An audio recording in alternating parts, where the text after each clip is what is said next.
Hello? Oh my god, dude, my fucking mic just didn't work. That probably looks so good. I've been talking for so long. Oh no. This is what I get for not looking at the OBS audio channels.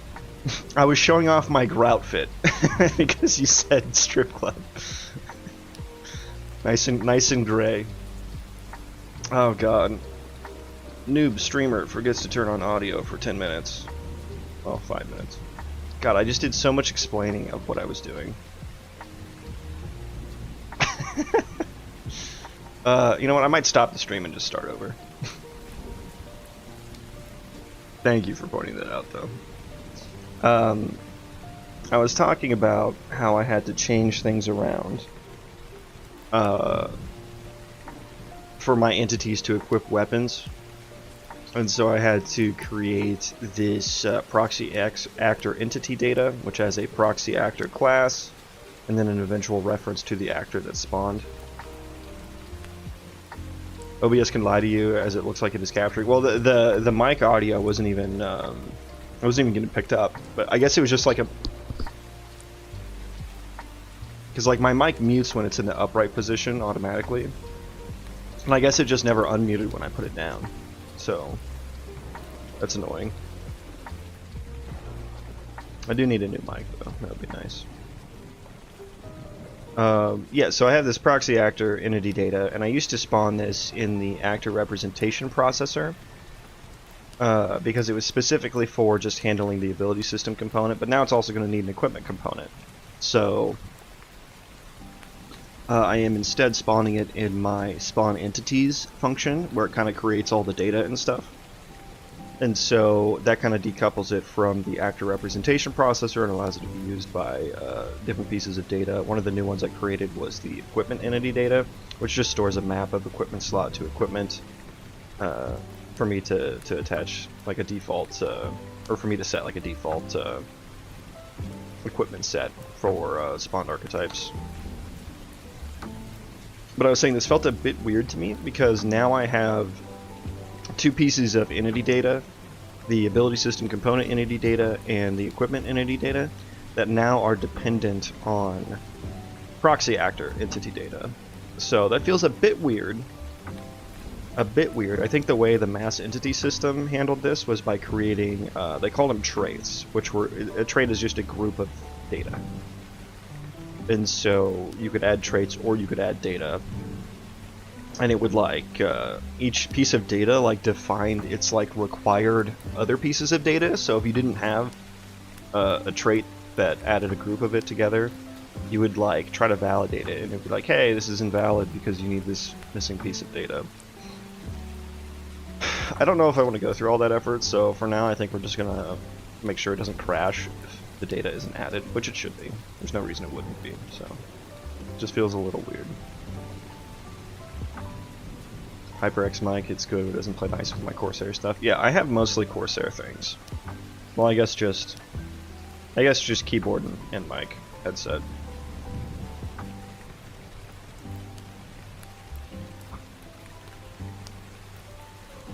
Hate the software. Anyways, so that's where I'm at. I've been refactoring this morning to get my proxy actor spawned in my spawner, and I'm trying to remember where the hell I was. I think I was actually at a pretty good stopping point, so I think now what I need, let's just rebuild this and see if we can get it to compile, and then I'll add those two new entity data. So we'll just run it, we'll see if it runs without crashing and fix anything. But I think next up what I'll need to do is I'll need to make sure that I equip things. So I need the in the proxy actor, spawning the equipment component. All I do is just spawn the component and register it. I need to also iterate through the equipment entity data and attach all that stuff.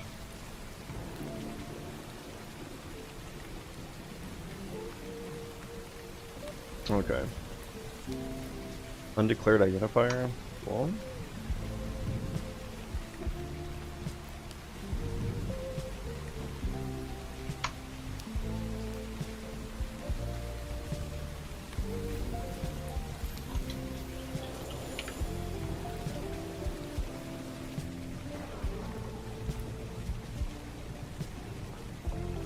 Okay. Upgrade to some Sennheisers. I've heard those are good.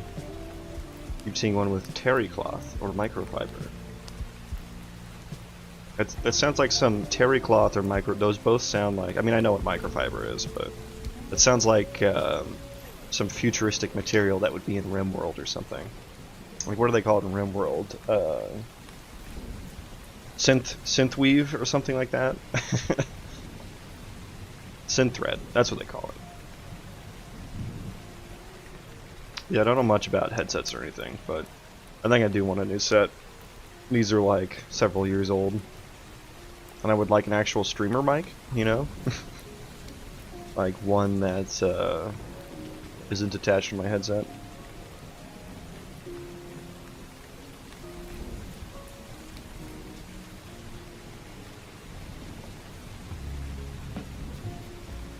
So that compiled. Then I just need to add these pieces of data to the archetype. And then we'll click play and see what happens. I guess what I'm looking for is for it to just not fail, and preferably for it to work the same way it did before. But I did change several things, so maybe that won't be the case.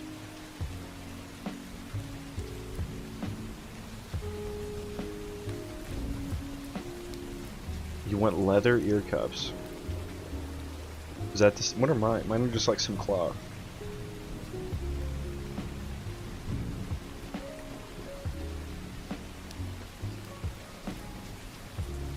Playing some Zomboid, nice. That one's still on my wish list. I haven't played it yet, but it definitely looks like a game I would enjoy.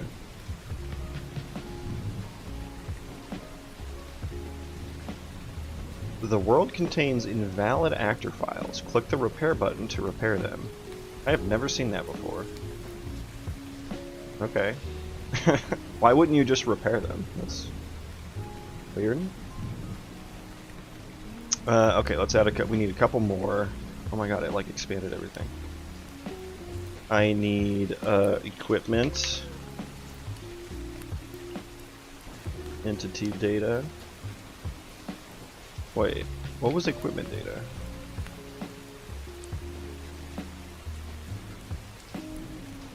Is that something else?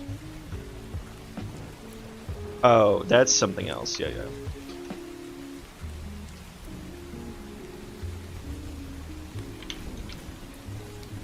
Proxy actor entity data as well. Dude, I hate how that keeps expanding everything. Proxy actor class, just the base proxy actor. I'm not actually subclassing that for anything yet. I may in the future, we'll see. Okay, so let's, well, yeah, we'll add something here. So, main hand, you're gonna have nothing apparently. Oh, I need a, it needs to be a T subclass. Right. Yeah.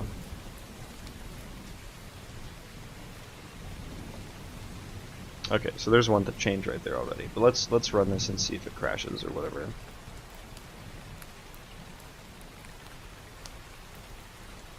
What is wrong here?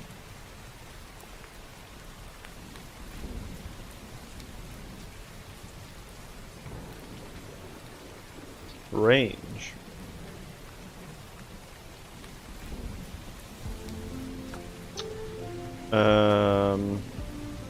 What's wrong with you?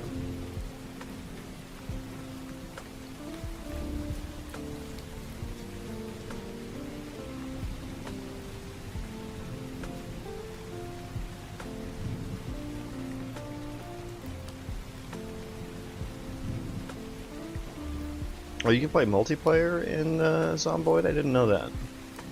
That's cool. It sounds fun. What's in update 42, like you say? Why? I don't understand. Like, I did add a range. Let me look at. Does cast ability already have a range defined on it, and I just like kind of overrode it? No.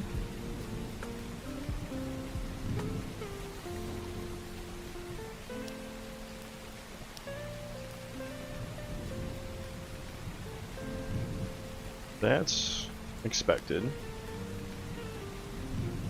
Animals and better dynamic lights. Nice. Oh, that's server. Okay, I see. How big is the world? Is it pretty big? Like, how many players can it hold?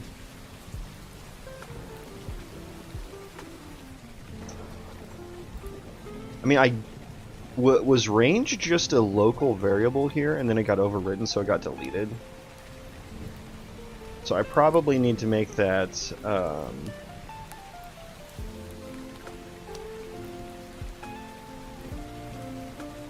oh, I have range row handle.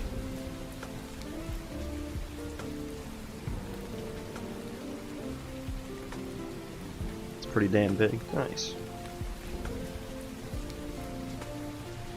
I have range, and then range just got like, oh, oh, I see what happened. I see what happened now.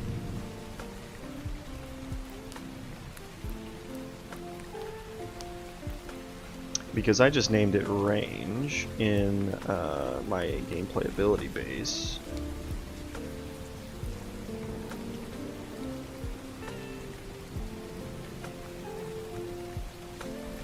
Yeah, so I should change that to just get range. Yeah. Okay, so this actually is going to get a lot simpler.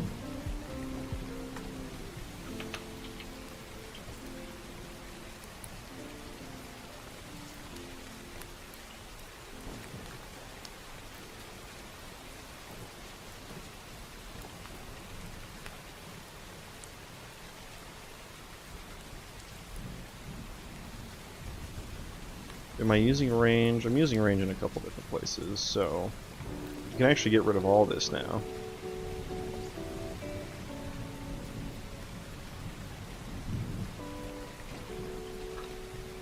Let's just call this range dist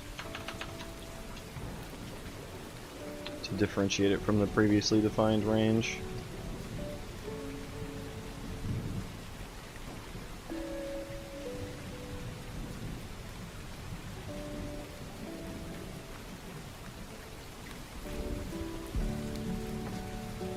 Okay. Are we happy now? We're happy now. Okay.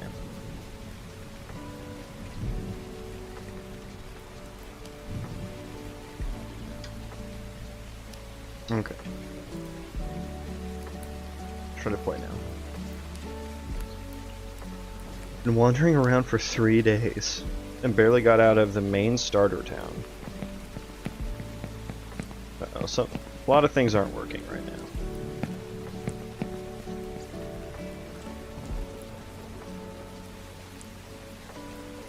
Are there NPCs in that game that aren't zombies? Like friendly NPCs?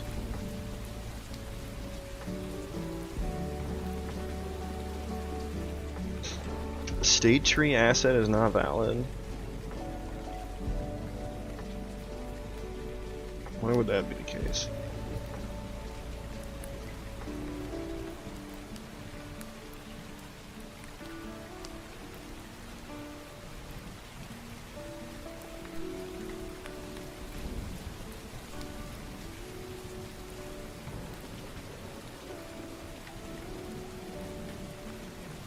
State tree assets. Did this get like messed up or something?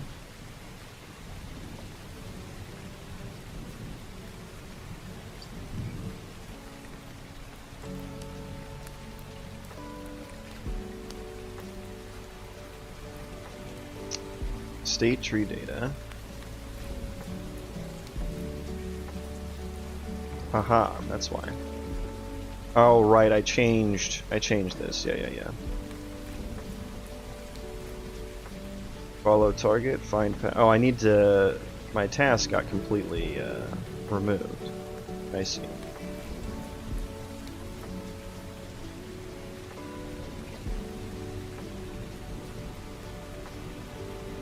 We do want continuous tracking on that one. Out is targetable, and then we can change this to.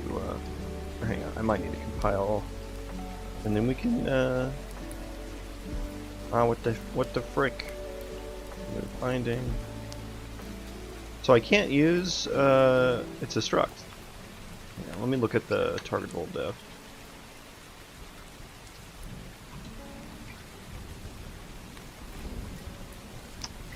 It is blueprint read only. So I feel like maybe because it's a transform.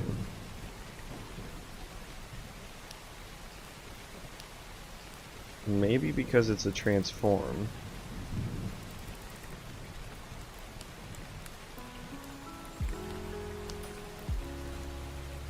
Let me try to add a location here and see what happens. And we'll need to initialize that there.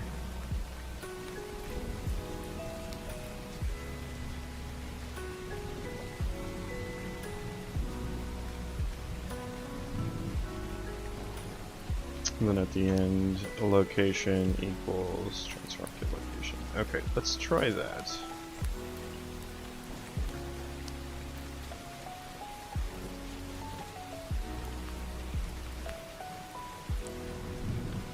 What is this?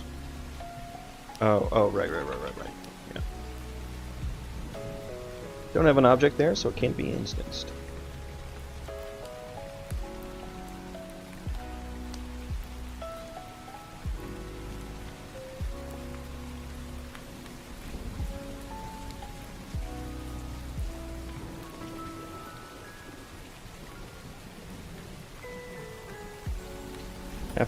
After all this is said and done, I'm going to need to figure out a way to make my...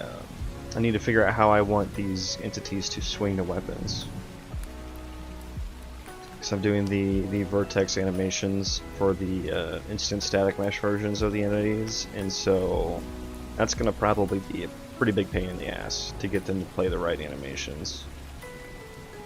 And it sucks because I'm going to... If I want it to look the same as the real thing, then I'm gonna have to like do per bone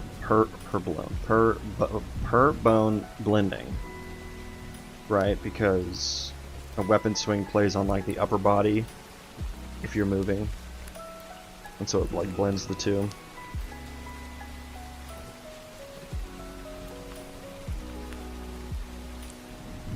So yeah, I'm gonna have to break down how that all happens in the animation blueprint and translate it to the shader.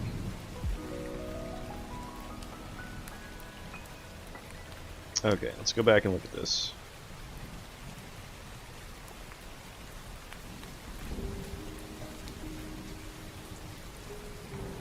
Equipment, just give them the mace. Proxy class, that looks good. That's good. Okay, back to the state tree. Does this work now? No, it's still... Why can't I bind the input?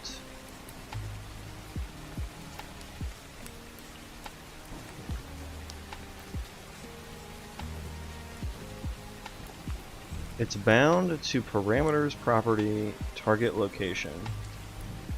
Oh.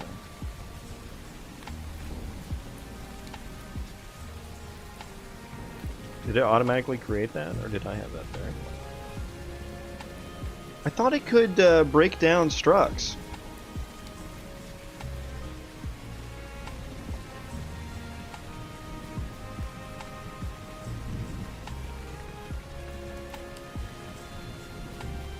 We got the Project Titan lecture yesterday. I need to look into how they built the landscape with brushes and then made it nanite. It loads a kilometer at a time. They put all the tools in the project to build your own and use it with world partition. Yeah, I've never worked with the Unreal landscape, so a lot of that was meaningless to me. If it ain't procedural meshes, I don't know how it works. Okay, so this is kind of frustrating. I could have sworn I did this with something else.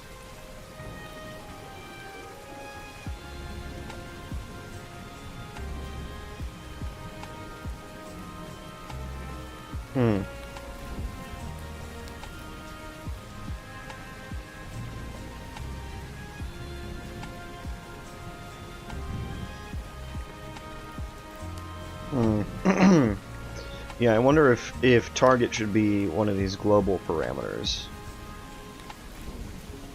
I'd have to look into how to set those and stuff, though. I mean, I think I did that at one point. I kind of figured it out.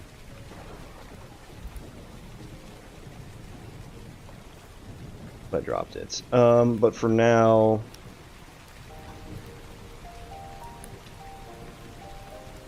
this is get target location. So I guess we're just going to change this to a vector.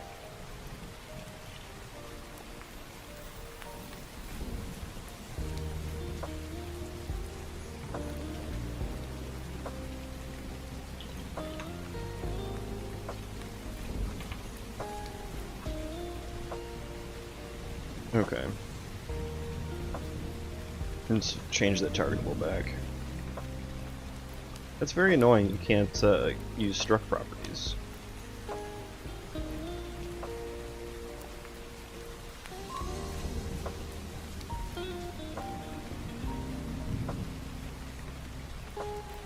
It would be nice if Unreal were to put out a solution for procedural terrain. That'd be sick. Like if PCG could work on terrain, that would be sick.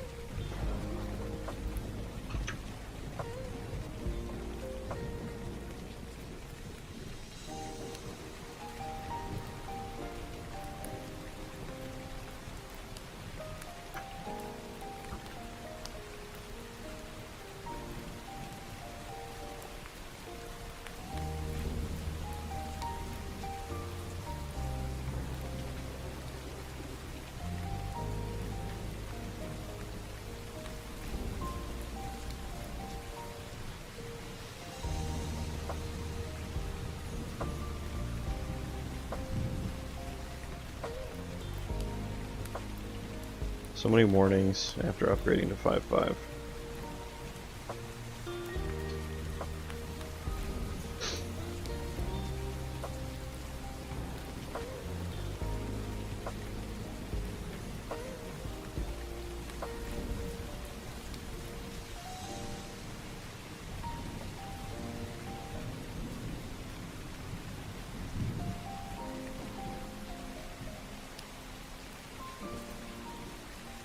Okay.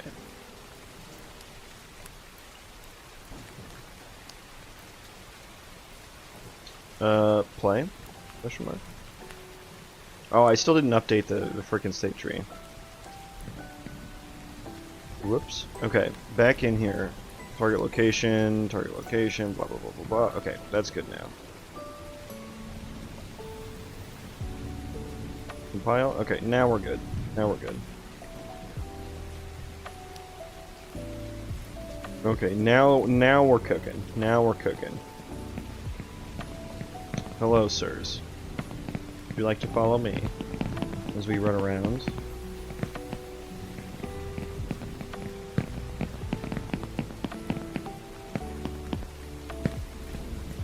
It would be nice if they knew how to, like if I drop off this, they're gonna run around. Like, it would be nice if they just kind of followed me. What is this?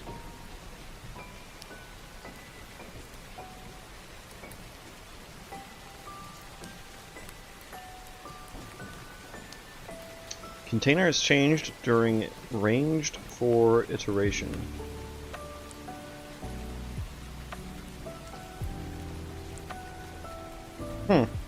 Why would that have changed?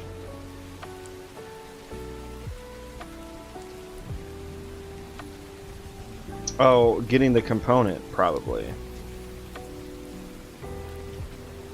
What's, what did I hit here? Capsule collision component. I mean, I hit the colonist, so...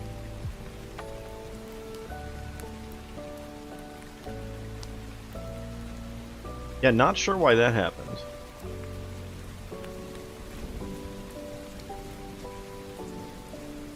It seems to imply that the colonist's components have changed as I was trying to get the component. Don't know. Oh, you know, I think I know why that happened. That seems like a bit of a race condition. I think I will be able to just fix that. I'm not going to worry about that right now. Until it bites me in the ass again.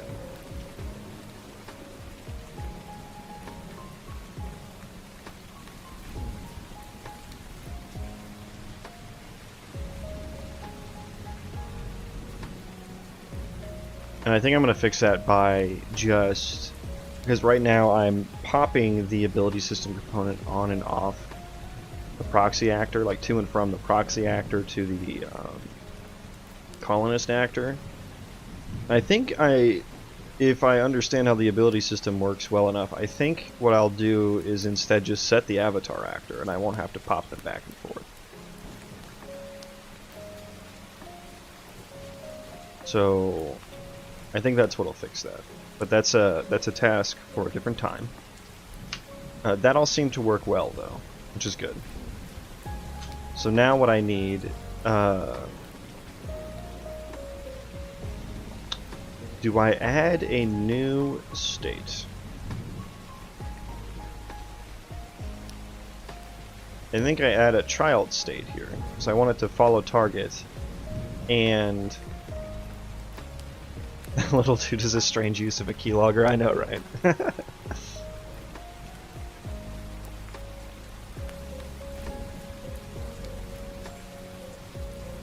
I think it's silly. I definitely have to remember to like turn that off if I'm like signing into something off the screen.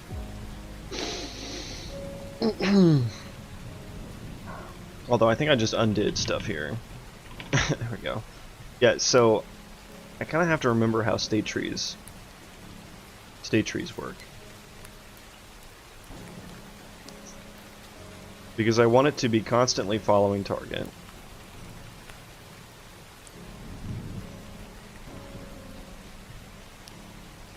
And then I think that's going to be running as this one's running. We'll have to kind of test this out, I guess. Where's the tasks? There it is. I want... Well, I guess choosing the ability is what's going to determine where I need to be. So I think this needs to be opposite.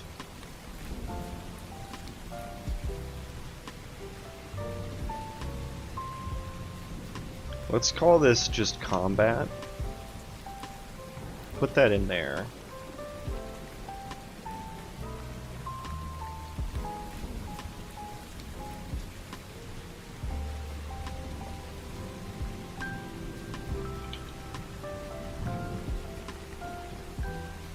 I'm thinking something like this, but then it's so strange because sibling states can't share data with each other directly.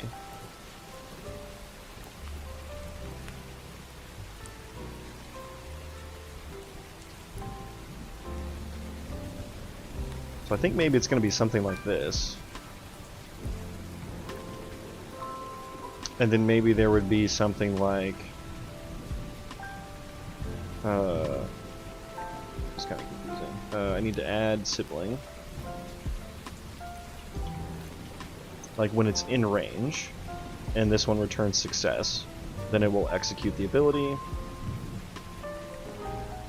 go back up to root, go again. I think this is how I would have to structure that.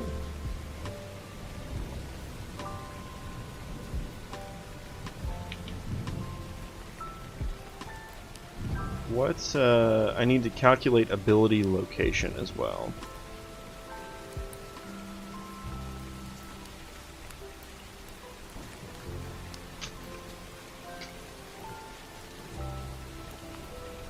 That's the other one I wrote. And then that takes in a target. Oh, that's why I changed that. Shit. Okay, so I might need to change that back.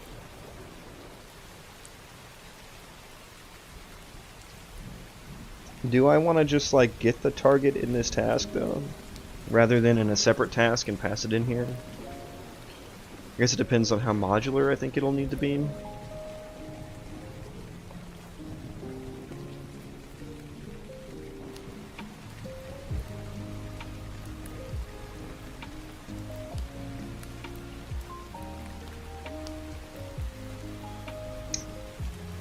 So I'm thinking, like, if I want to be able to, like, reuse tasks and stuff like that, calculate ability location if it takes in a target. I can potentially pass in different targets and stuff.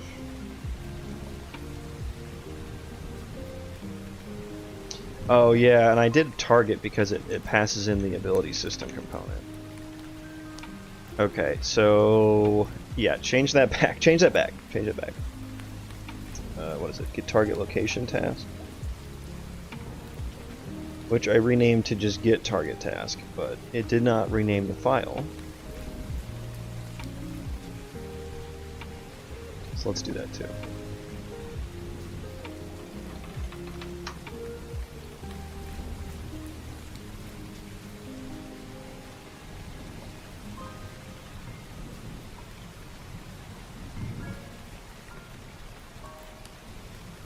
And now I probably need to do the CPP file as well. No, that's...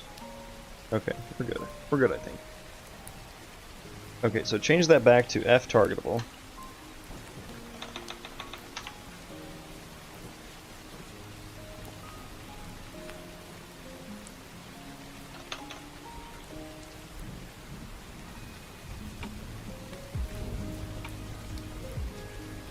And rebuild.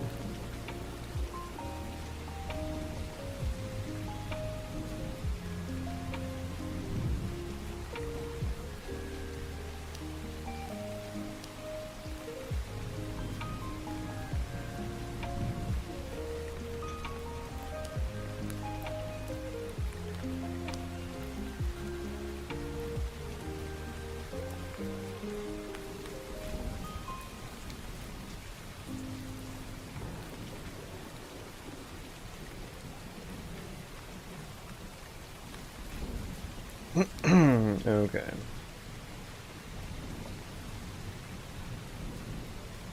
Back to the state tree. So now, choose ability.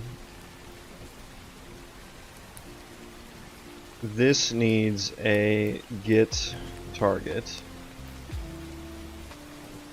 You go up there.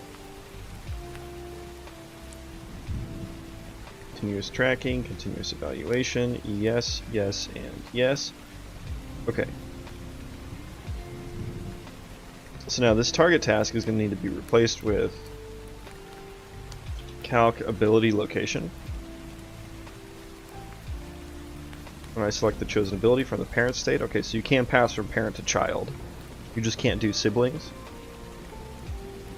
I want to test that real quick. Task. So for this one, yeah, so I have no options there. So yeah, I can't do siblings. Which to me is a little weird. I feel like siblings, you should be able to, but it kind of makes sense. Kind of makes sense.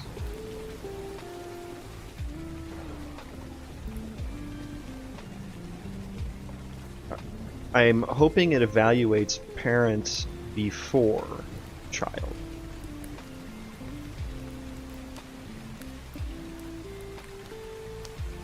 And for now, the entities don't have any abilities, so I need to change how those default abilities granted are applied. What is it? Follow target.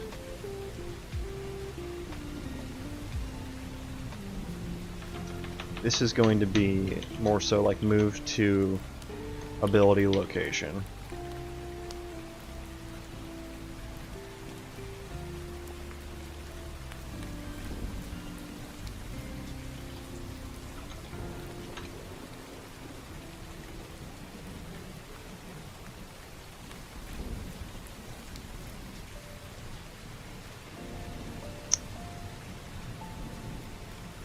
Nav mesh find path task. There we go. I had to rebind that.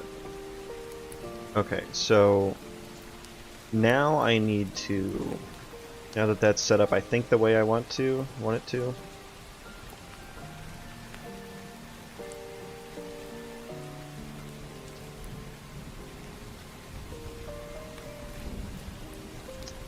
I think I need to have a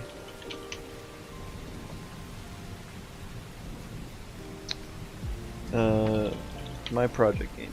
There we go. I think I need to have, kind of similarly to how I do like default applied gameplay effects. I think I need to have like some default granted abilities. But I mean, really the only one is... No, I mean, it could be nice to have. It could be nice to have.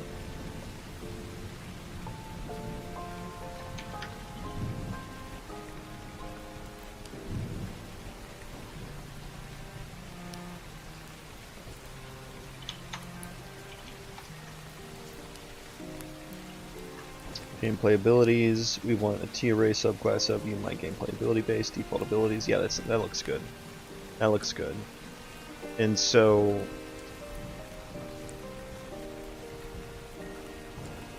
probably when this goes begin play, I'm thinking, when the ability system component goes begin play. Right, well, I guess components don't have a begin play, right? Init ability system component. Yeah, that's probably a good spot for it.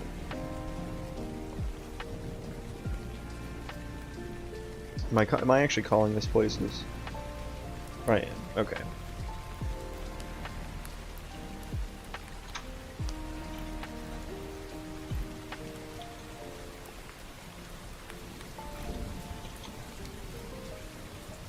Give ability spec. Okay, so I guess I also need the level of the abilities as well.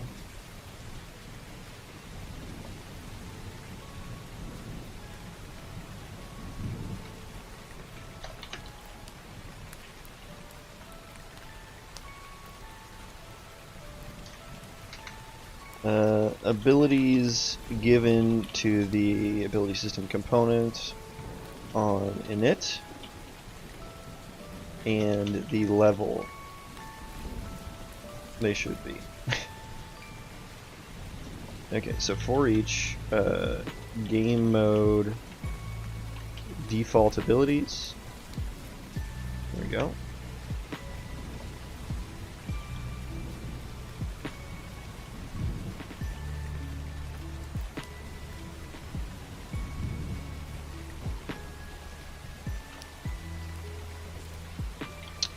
Give ability. I need to make, what is it? Let me just, ability spec? How do I make an ability spec?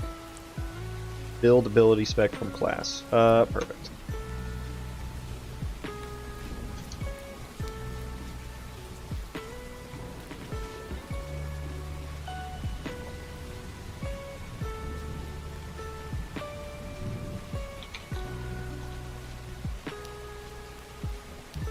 Okay. I think that's all I need to do there.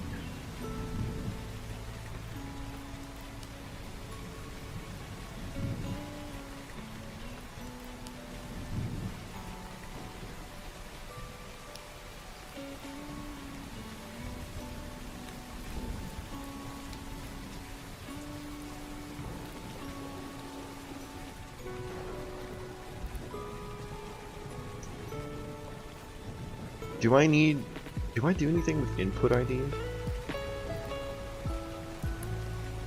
I don't think I do. I don't think I do.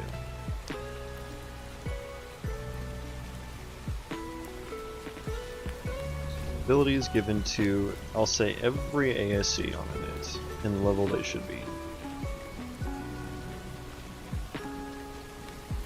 And I guess maybe I should add an array for like... Yeah, I think the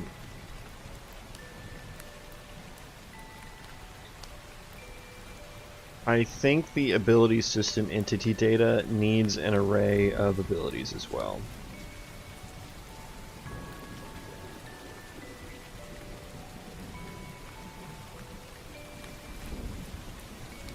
I think that sounds good.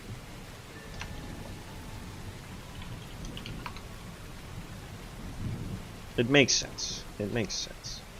But also, I need to... All the visible anywhere should go below, I think. Actor representation... no, not that one. Actor data. There we go. No. Yes.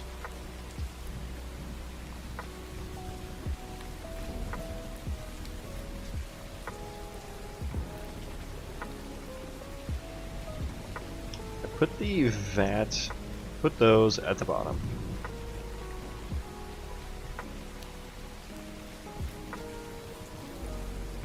Am I using this one anywhere? Can I get rid of that? Okay, I can get rid of that. Okay, I'm using that one. Okay.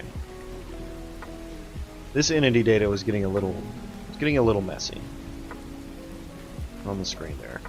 Okay, so the ability system entity data, I also need, let's see, I have faction, I have attributes.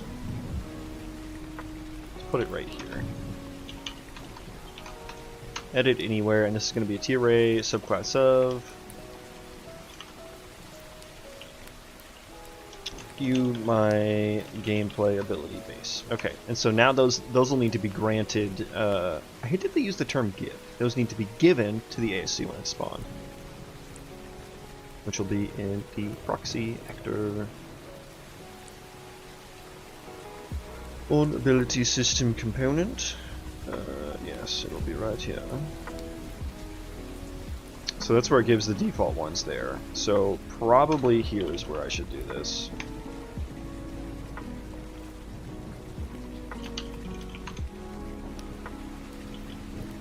And this needs to be the level as well.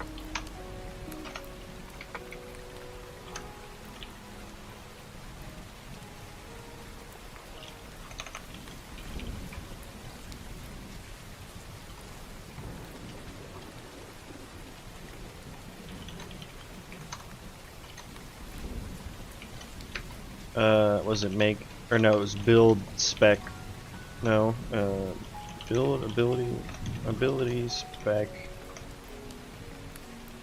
or I have to, the ASC, right, ability spec, build ability spec from class, ability class level dot key, and then dot bound. Thank you.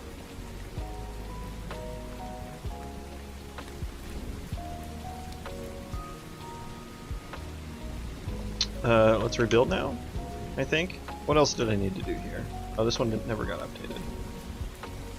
I'm still not equipping those yet. Should I? Let's write that too. Let's write that too. We're already here. For each equipment entity data, equipment, equip entry.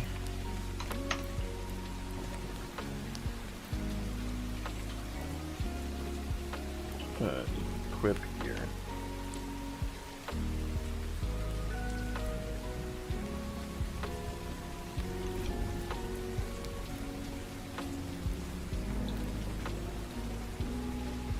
Let's make a function for this.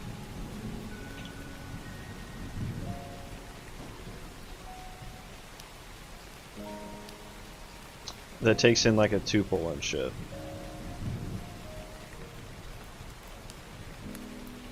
Load equipment, yeah.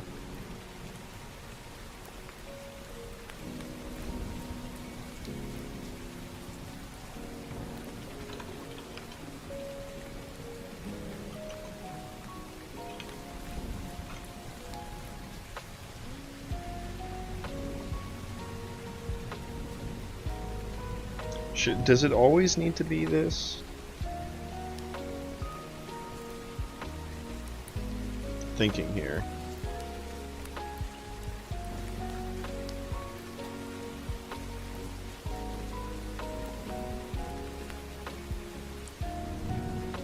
Does it always need to be the tuple of equipment slots?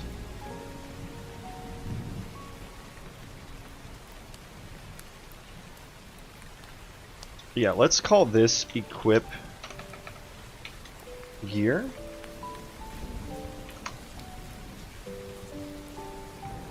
Is there a way I can copy this type? Yes.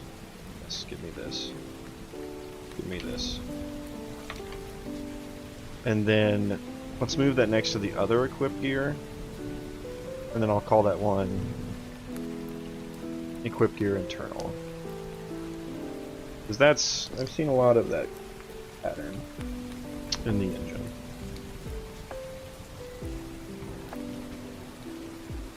Do I use that in blueprints? No, I don't. Is tuple blueprintable? It does not. It does not look to be that way.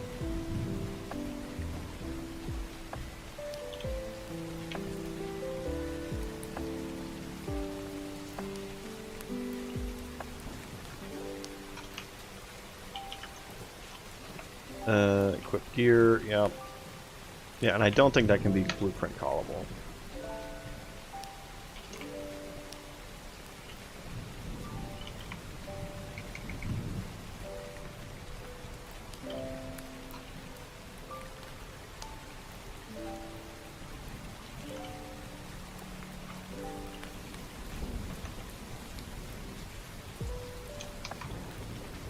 Okay, if there is no value, we return false, otherwise equip gear internal. Then I'm going to do essentially what was in...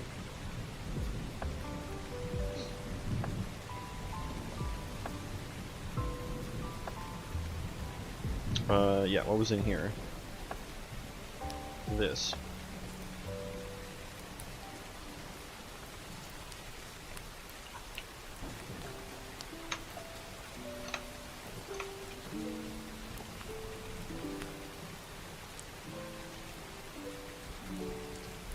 There we go. Make sure to return there. Okay. And then if I ever need to, I can create a blueprint version of that, because I wasn't using that anywhere in blueprints.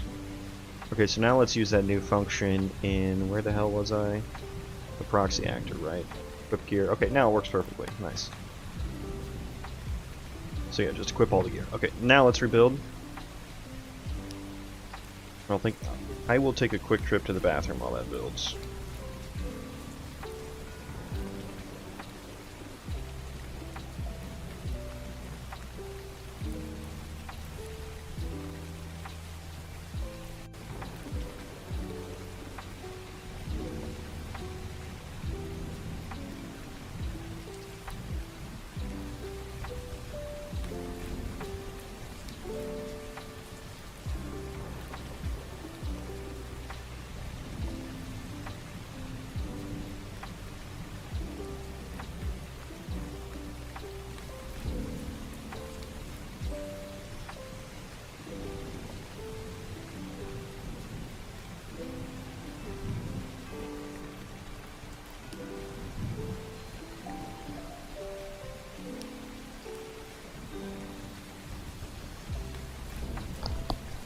It failed.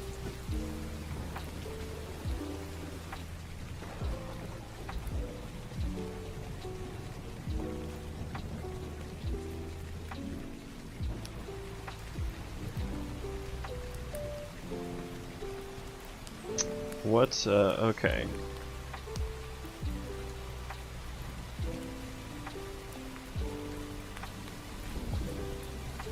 Okay, we're gonna need to undo this. This is gonna be called Equip Gear Entry.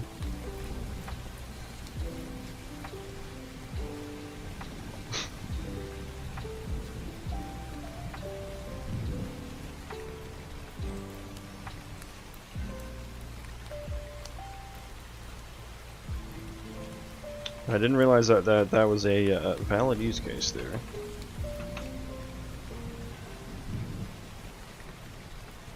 Okay.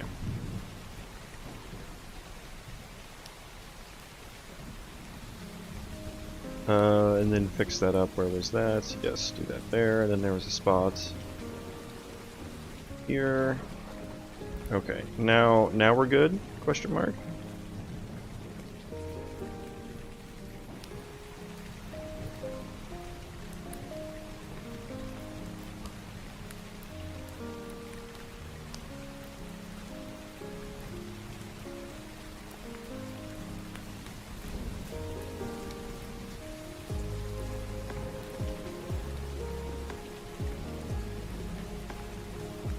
I feel like making some more coffee.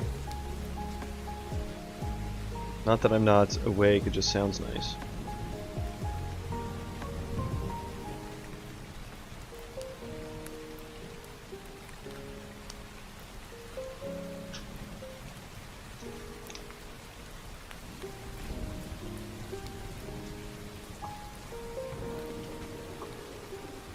Okay, so I guess we'll see if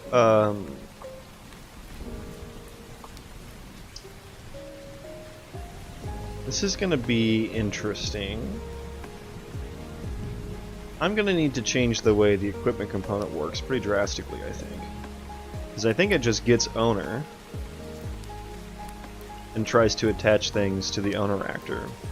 But now the owner actor is no longer the thing that the equipment should be attached to. So yeah, that's not going to work at all actually now. So I'll need to have like a get actor to attach to function or something. And then return owner if it's the player. Or if it's an entity, I'll have to get the entity actor representation.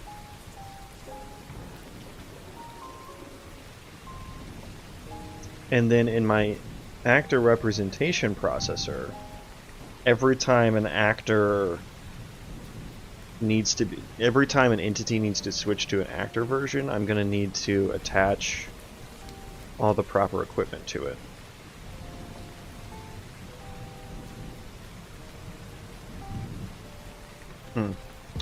Okay, yeah, there's a lot there actually. There's a lot there. First thing I want to do here though is set up that default abilities.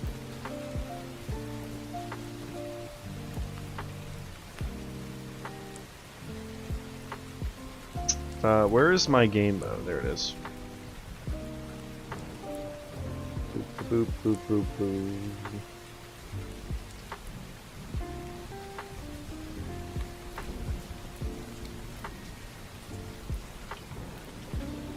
Right now, we're just going to do melee auto attack ability, level 1. Not that that level means anything for that ability, but it's there just in case. Okay. Yeah, what happens now when I spawn? There's going to be like weapons floating in the air somewhere, I think.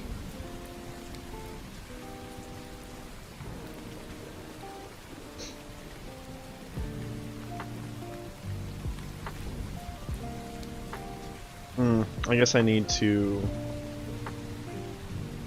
I wish this had a nullish coalescence operator. That would be nice. Something like that.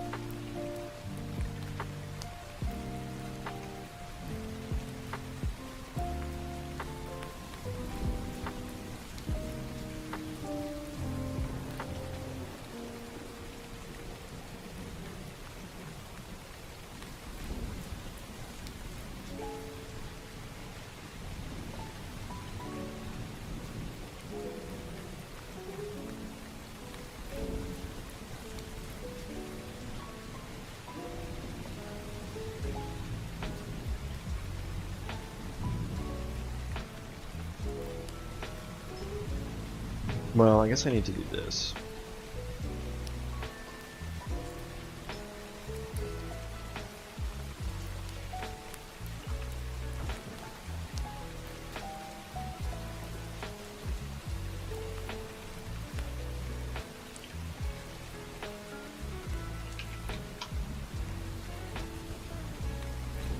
Main hand.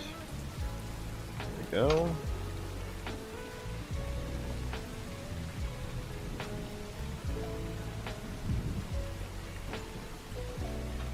Because I just wanted to return the default.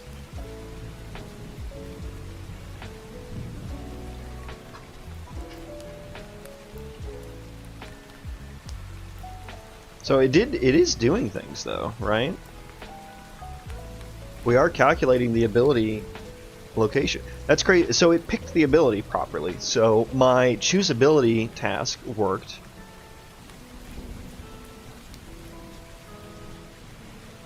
I wish I could so it got ticked. We started. We started the state tree. I guess I'll have to look at the state tree debugger to like follow the task path. And I'm gonna need to log the hell out of that as well. I didn't put very many vlogs in there.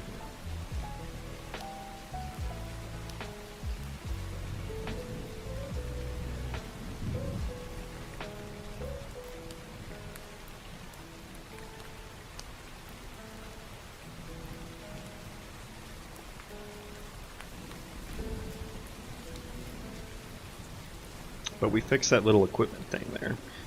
Kind of stupid of me to not check that they weren't null. But here we are.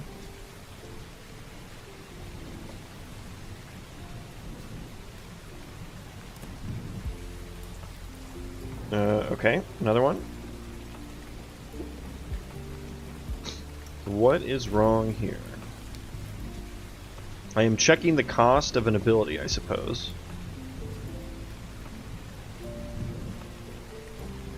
So we got past this the first time. What's happening here? I can't spawn a new one? Assertion failed is in game thread. Oh. Are you fucking serious? I thought there was a way that you could spawn objects off the game thread. Hang on.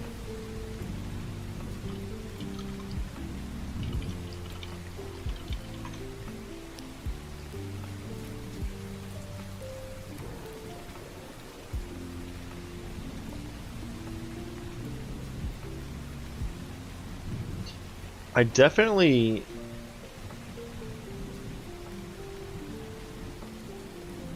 Here we go. 2015, so should be taken with a grain of salt.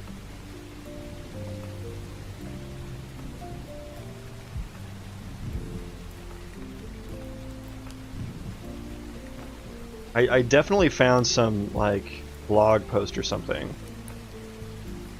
Look at my...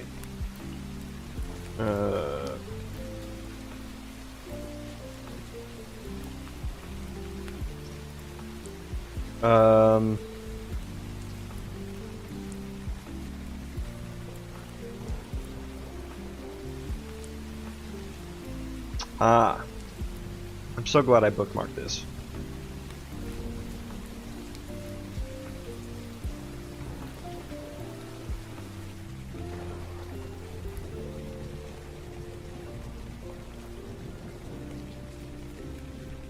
Create UObject on a background thread itself.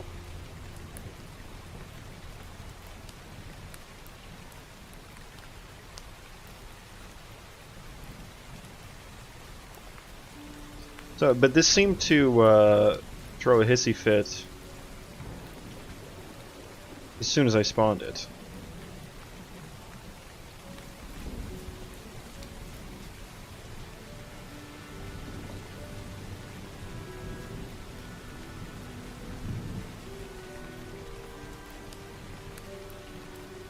Yeah, so where's this is in game thread happening?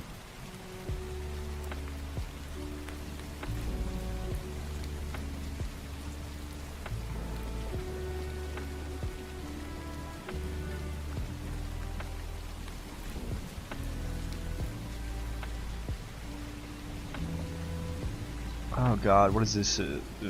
Stack trace for ants?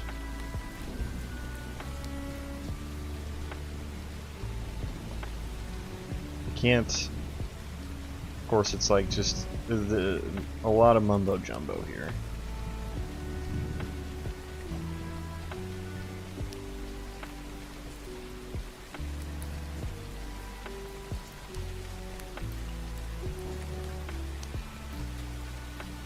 So, this guy just kind of does it.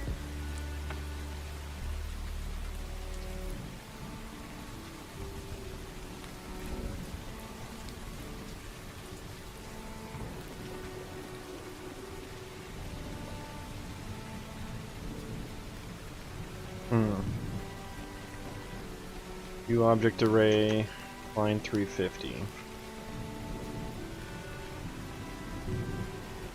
So somehow we got to this code.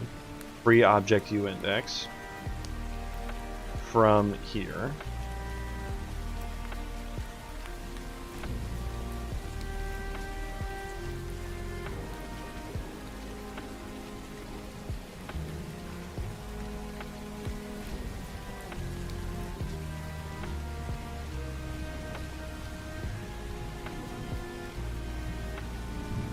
So it was in static allocate object.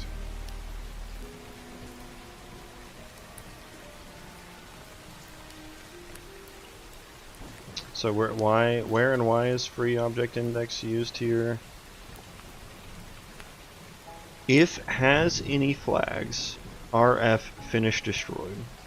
Or is that, no, ignore that one.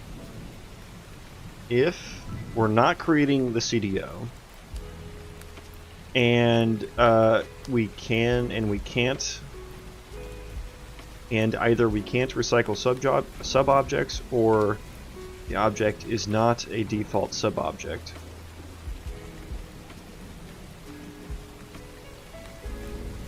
And the comment here is sub-objects are always created in the constructor. No need to recreate them here unless their archetype is not equal to CDO or their blueprint generated.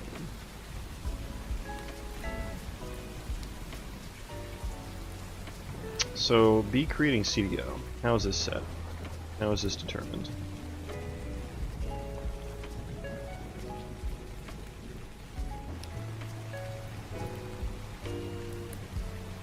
So it sounds like I just need to make sure that this is a CDO to spawn it on a background thread.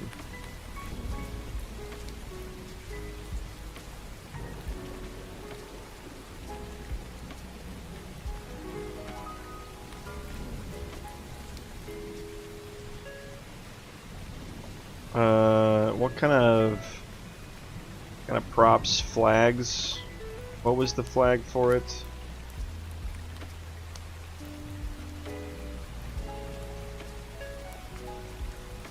RF class default object.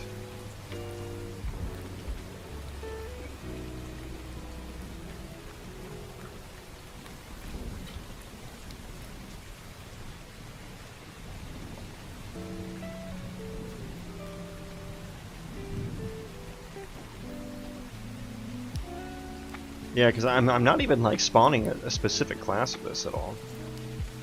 Could I just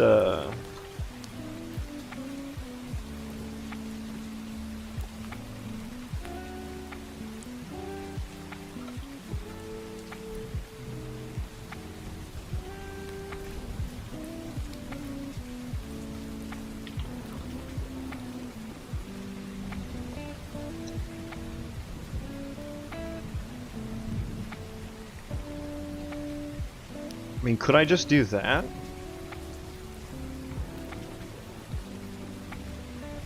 Let's not change it too much. I'm going to comment that out there to, like, maybe I should do this. Maybe try this. I know we got past that the first time, though, because we got to the tasks. The task that was following it. So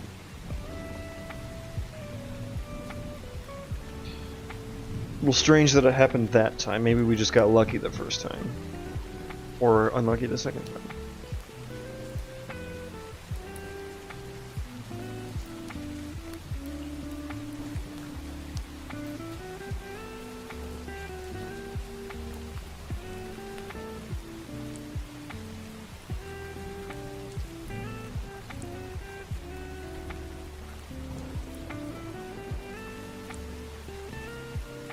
Play. Okay. Arrays change during ranged 4 iteration.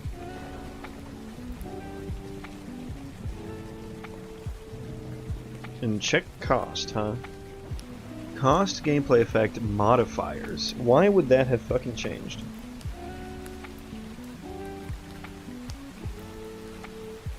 I literally got a new one?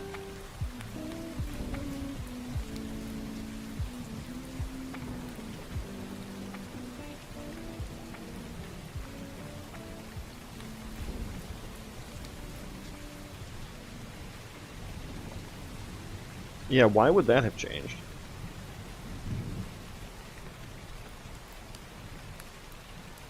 I mean, I guess I could just use a 4i there, but it's just like, why?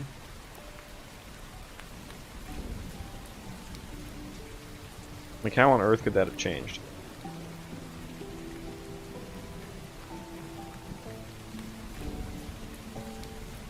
I probably shouldn't do this, because I feel like that's going to return the same instance rather than making a new one. So I feel like that's probably a bad idea.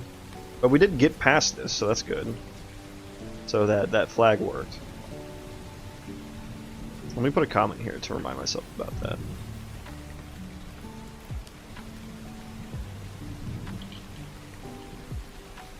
There we go.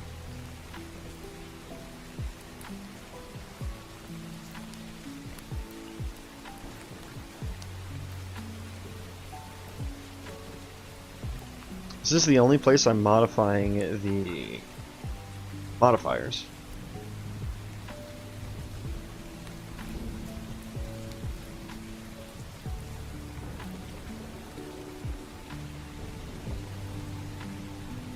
And this is a new instance every time. Yeah, I mean, I have no idea why this would have changed during ranged 4 iteration. I mean, I guess I'll just change this to an iterator.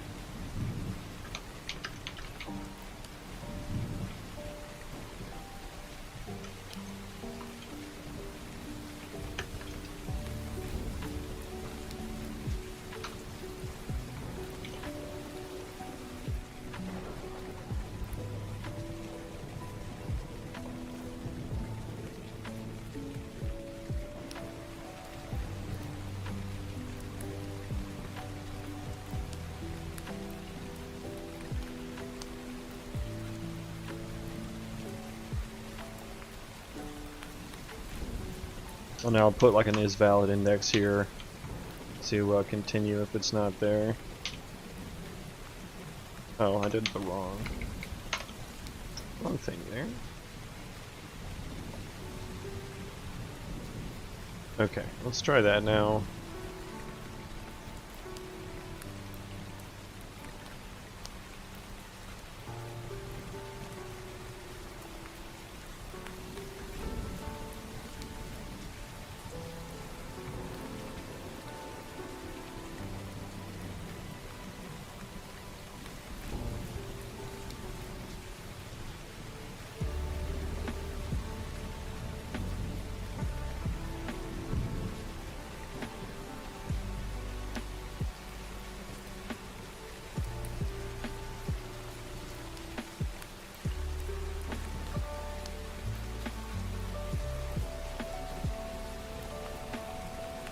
Play. That first one's erroneous. We don't care about that one. It's working! Oh, frick. Why is this changing? Like, I don't understand. Failed attribute.get. Okay. Like this, it's invalid. I don't understand. Why would this be changing? This is literally a constant function. I'm getting a cost gameplay effect.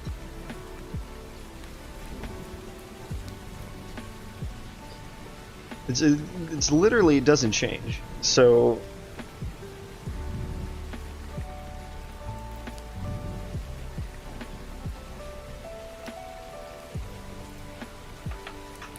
and it's telling me here everything is like null pointer invalid.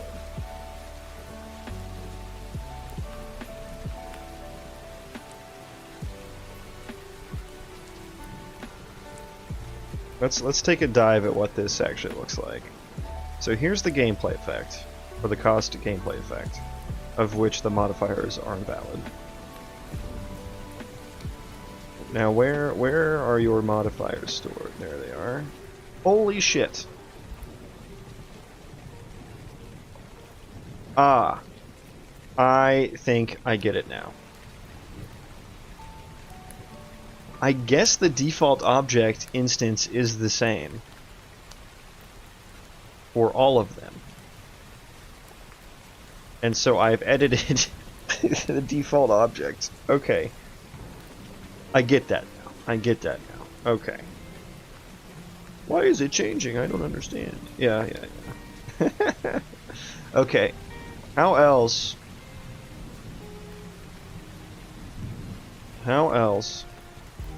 can I get this to spawn on the background thread? It was either if it's not a CDO, and so it.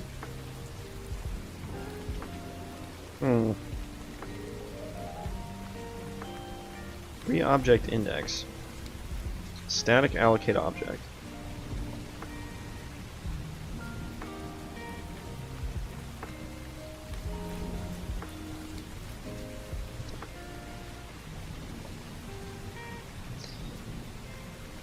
Huh.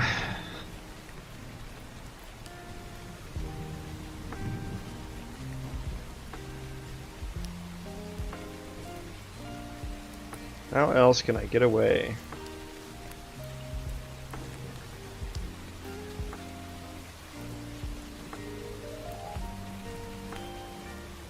So I suppose I could get to this branch here.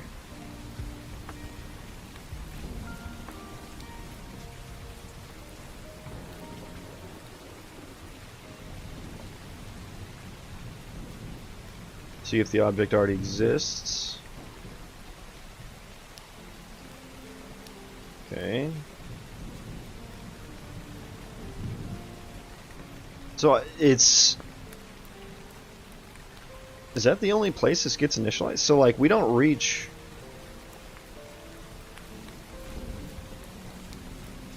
I feel like we probably should be reaching that. Object is null. We find object.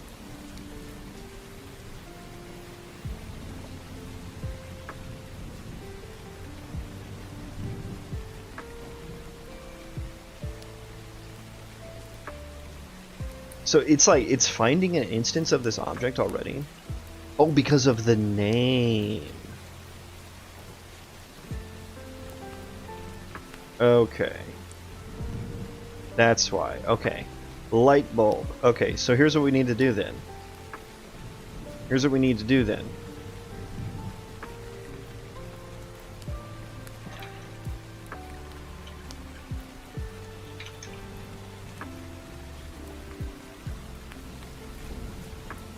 There we go. Easy peasy. So now we don't need it to be the CDO anymore. Need unique name to ensure this spawns a new object each time.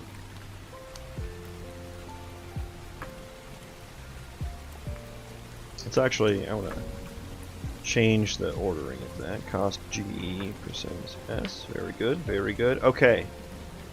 That makes sense now.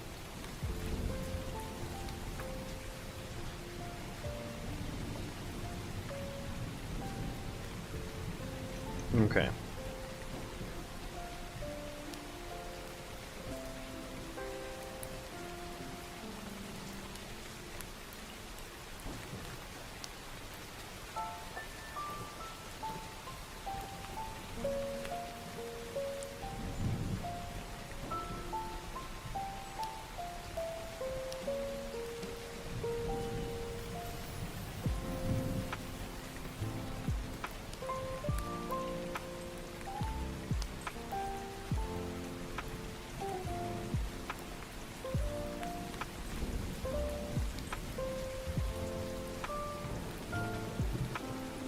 Okay, now I feel like this is going to work very well. And I can probably change that back to a ranged for brick. Is it the same thing? Isn't game thread? What the frick?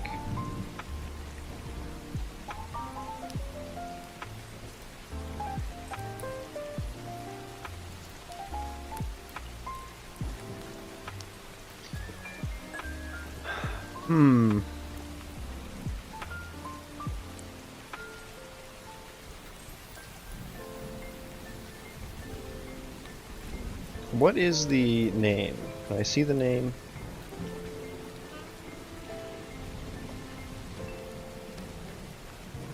Name is question mark. Sick. Okay. Sick, sick, sick.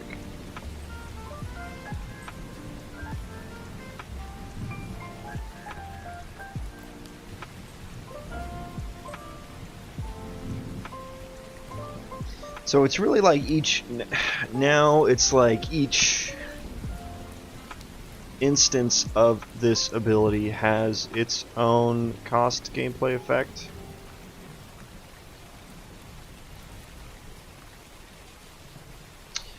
And I guess I just shouldn't give it a name. Why did I name it? Because like that'll give it a unique name every time. I think I named it just for like debugging's sake.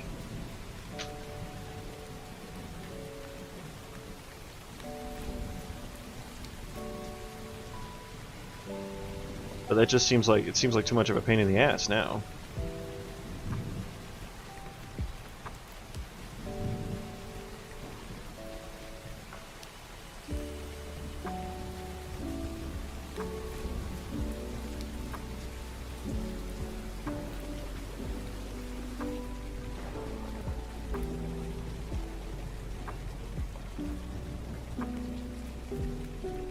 Oh, we were running there for a second. Okay. So now we're on to a different thing here.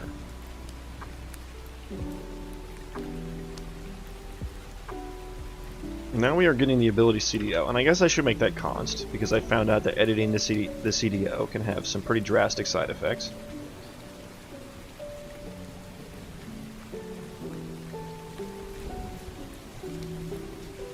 Get default object. Let me check the instance data. Is usability null? It is. Okay, so I guess I just need to...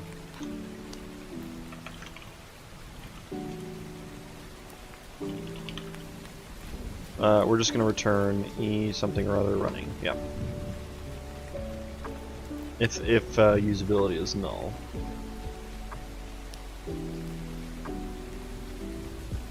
Yeah.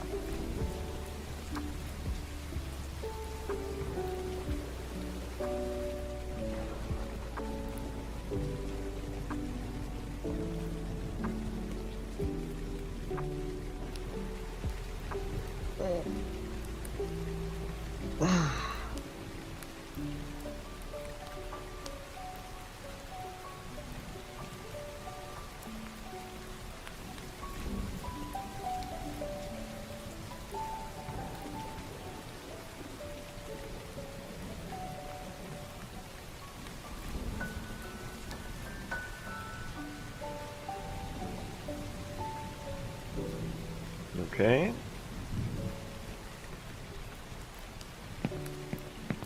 It's working. Wait, what is this? Oh, God damn it. I hate myself. Oh, my Kingdom for instant Unreal Engine compilation.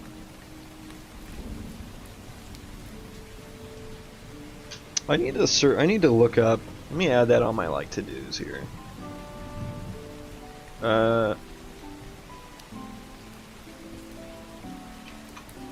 To-dos.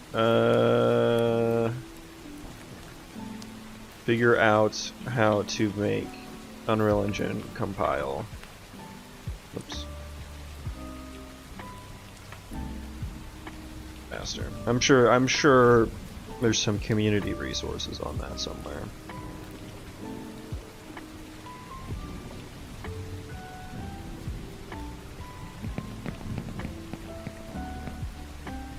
Okay, that we got further.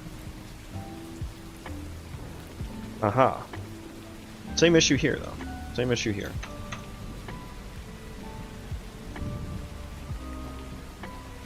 I mean, honestly, just do that.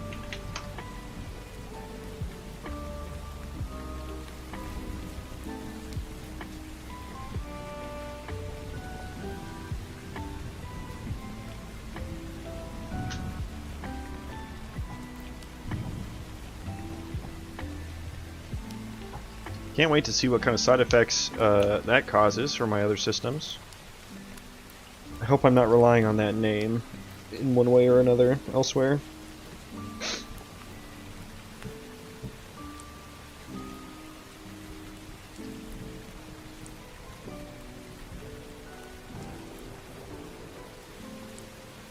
Okay, yes, build a navigation.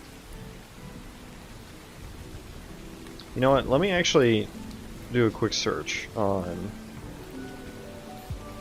this.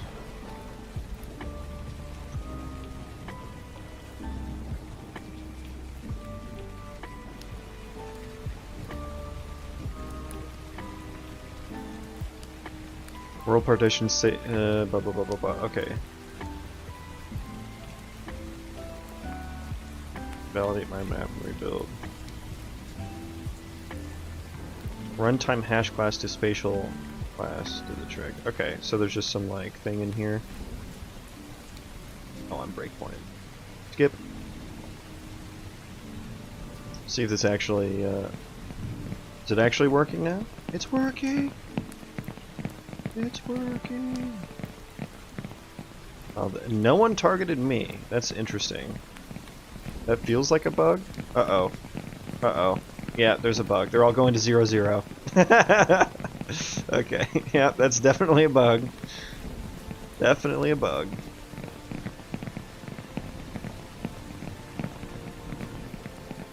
Look at them all.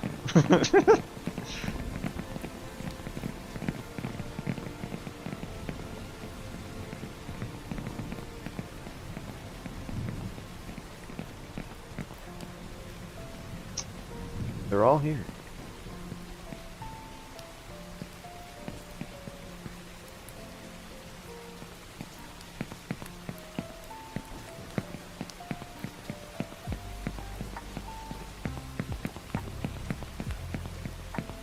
They'll seem to be popping in and out of view quite nicely, though. And I'm honestly surprised at the frame rate. I'm still at 50 FPS with all these dudes here. Okay, let's do that, what was it, change it to spatial, and maybe that'll help that startup breakpoint, hopefully. Hopefully. Okay, so we've got all those kinks figured out now. I'm gonna guess that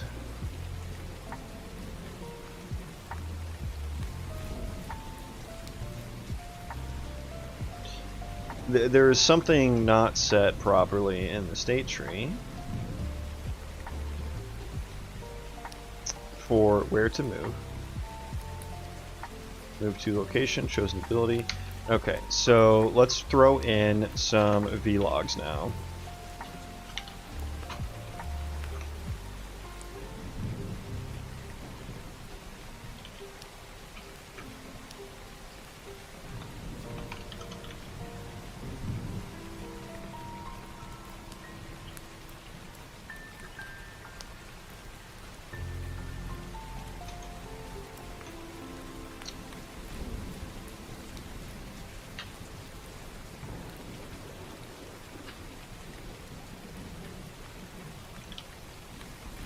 Okay, so entity blah blah blah, usability location, instance data move to location dot to string.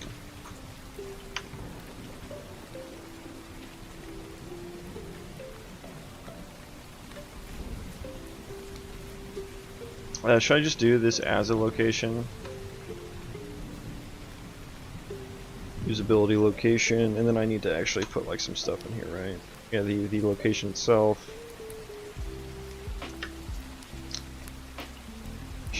Sure. Let's do the acceptance radius as the size of it. Dude, you buy one thing from Target and the app just does not leave you alone. So annoying. I think that's good here. Okay. Oh, I already had that. I literally was already doing that. Sick. Okay.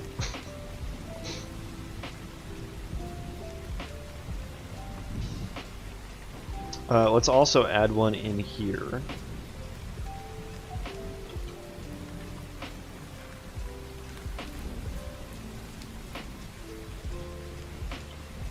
Chosen ability get name. Sure.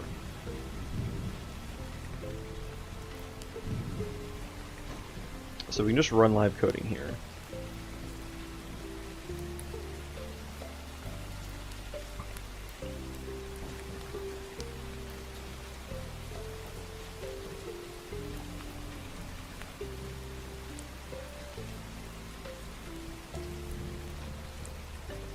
Calcability, location, yeah, that should be continuous tracking as well. Targets. Ah, that wasn't bound, so that's probably why.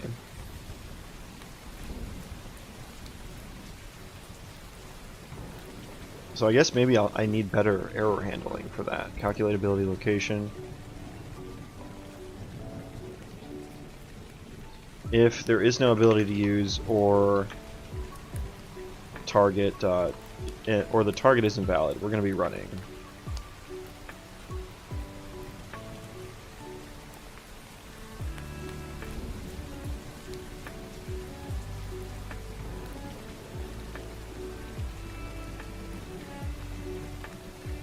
I kind of like not having these appended. It's probably kind of hard to see on the stream, but like it kind of shows you the task names here.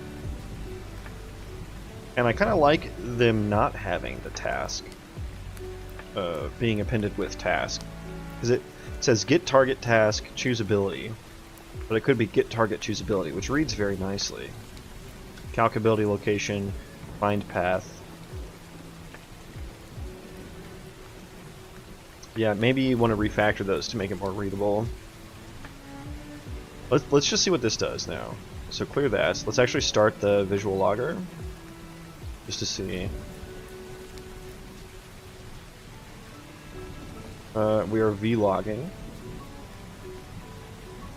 That's one of those ones we can skip.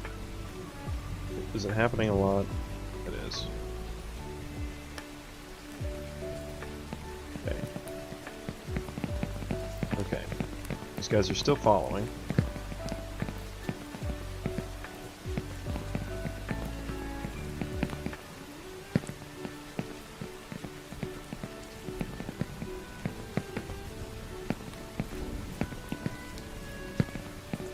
You know what I feel like the logic should be?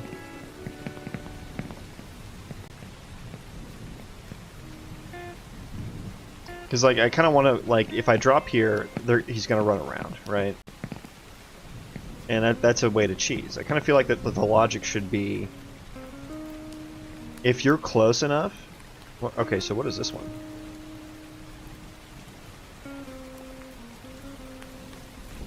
Oh my god, this is the most annoying kind of error. It literally gives me zero information.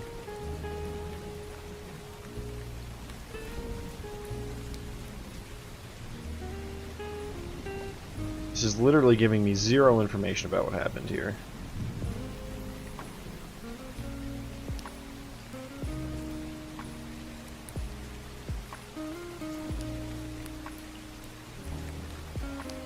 My god. It's on the something about the RHI thread. Background worker, game thread, 3 threads.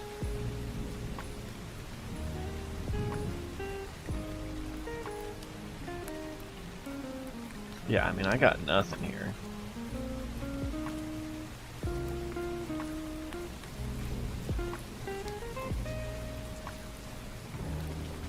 Is this some threading issue? Like...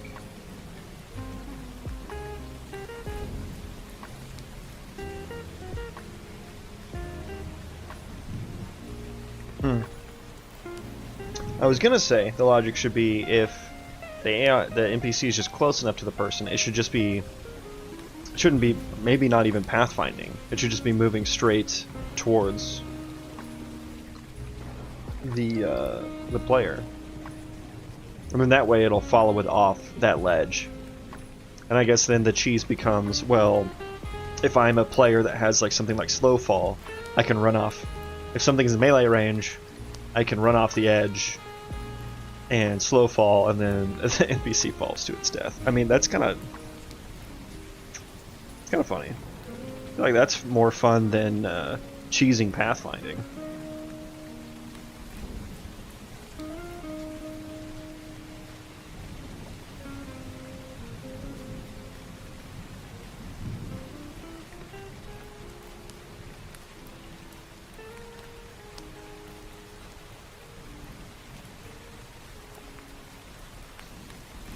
Okay, I'm gonna rebuild this, and I think I'm going to do a BRB. I'm gonna make some coffee. How do I edit the text? Okay, doggo PP, and also make coffee. Okay.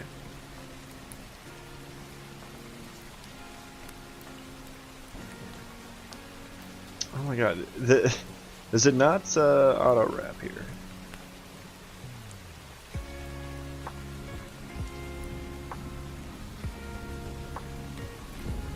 Okay. Okay, BRB. Let's rebuild that.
Okay, we have built successfully, that's good to see.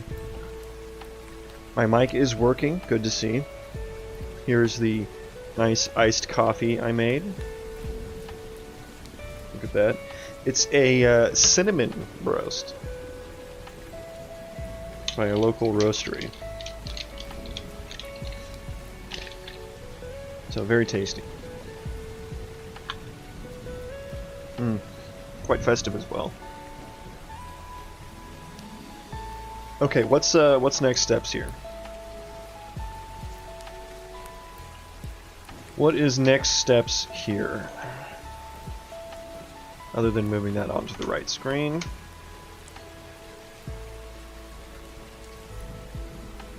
I guess the things I need to do are get in equipment attached. And then I also need to write just the executability one. Let's write the executability task as well. This commit is getting big.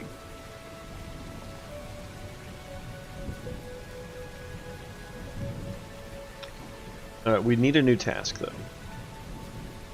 And that task is going to be executability. And I need to pass it the chosen ability.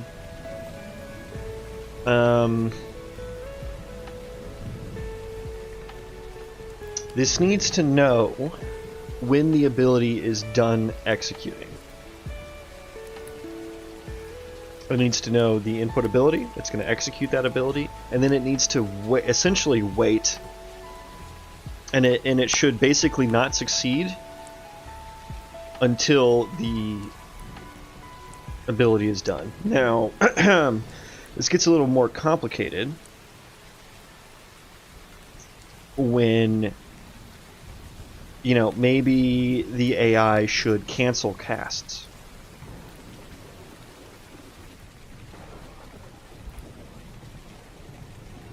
And so I already have a task continuously running that is checking which ability to use, and another one that is calculating the location to use that ability at. And then when that succeeds, the latter,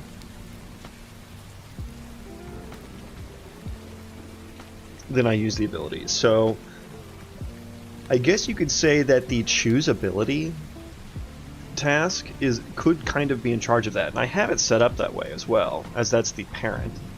So that could be a good way. I think that would be a good way, right? Like essentially, if the choose ability task switches abilities, that means you should cancel the current task, and then maybe I'll have logic in there for like currently executing ability.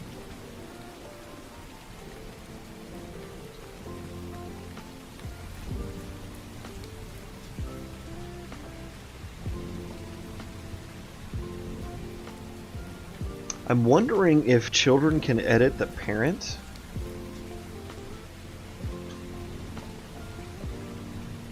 Because, like, these have inputs, right? So if I assigned one of these inputs to the parent and I edited it probably only edits it for that task, not for the parent task. I would guess. Yeah, I think that's a safe assumption to make, that wouldn't work. Because it would be nice to know what the currently executing ability is. But I mean, I guess that's the same as chosen ability. Yeah, what would be the difference there? I guess chosen ability isn't necessarily executing. That's the difference.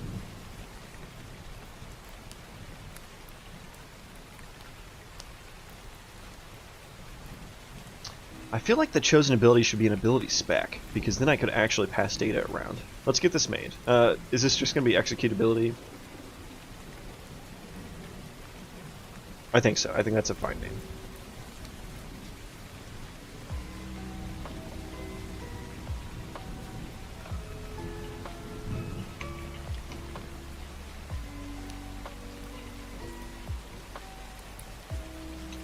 My entity state tree task base.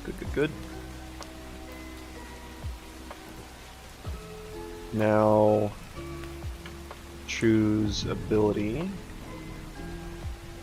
Again, just going to copy everything from here.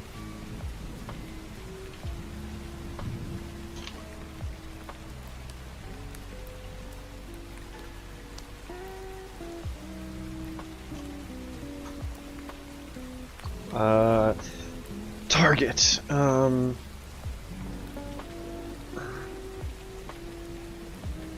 Yeah, I guess I do need to know the target.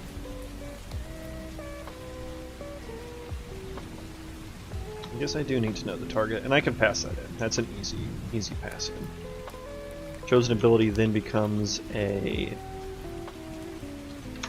input rather than an output. We need both of these things. Continuous evaluation I don't think applies. I think this is something that is inherently continuously executing. So I don't need a parameter for that. And this is not choosability data, this is executability data.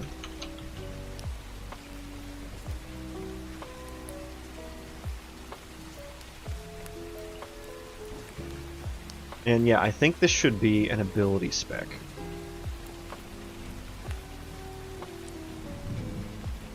Rather than the CDO. Yeah. Because that's what the ability system component has in it. Gameplay ability spec. Chosen ability, we'll call that chosen ability spec. Let's call it ability spec to execute. Yeah, and then I should change the output of choosability to that as well.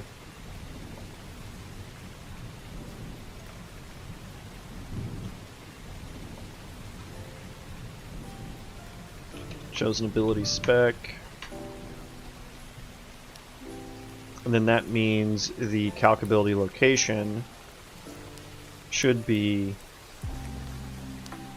ability spec as well.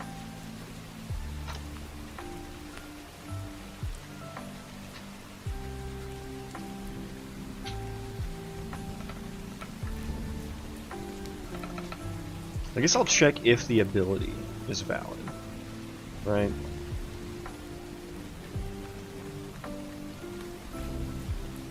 Dot handle dot is valid. I think I just want to do ability there.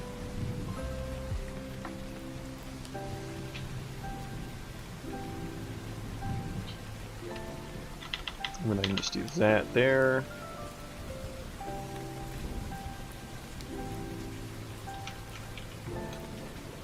Yeah, and then I need to cast it.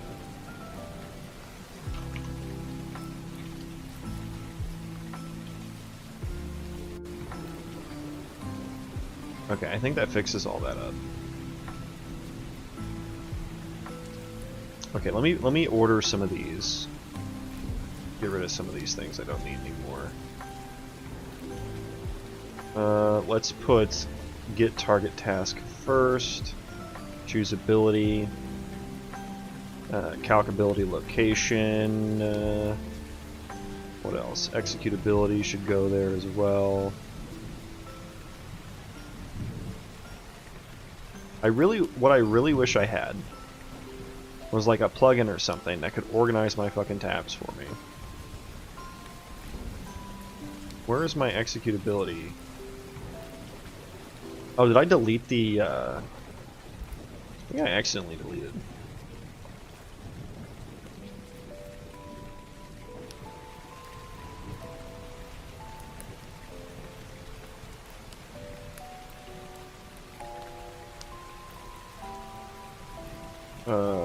File.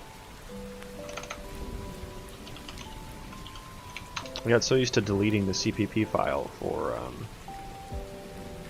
entity data chunks.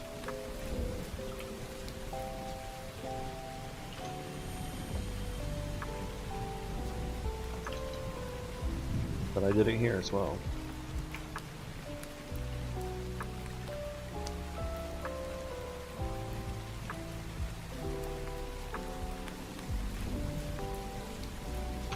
Just to be consistent, paste that there. Calc ability locate, sure. I'll just grab all this as well.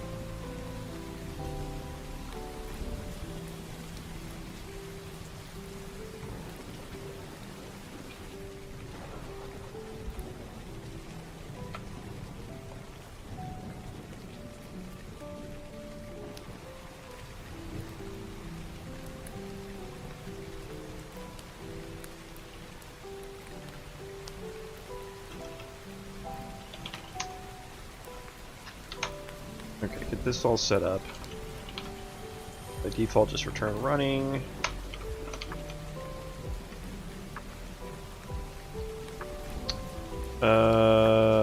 Yeah, we're just gonna do that, yeah. On enter and tick. Now, I will need to, I think, determine the logic for when this should tick. That's gonna be important.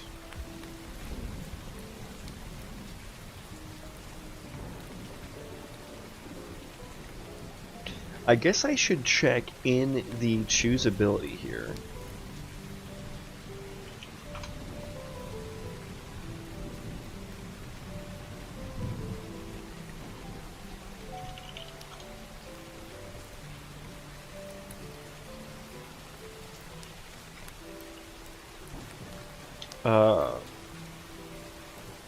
I should determine when to update, because I'm just updating everything. It should only update when the ability changes. So I should store what the previous one is in here as well.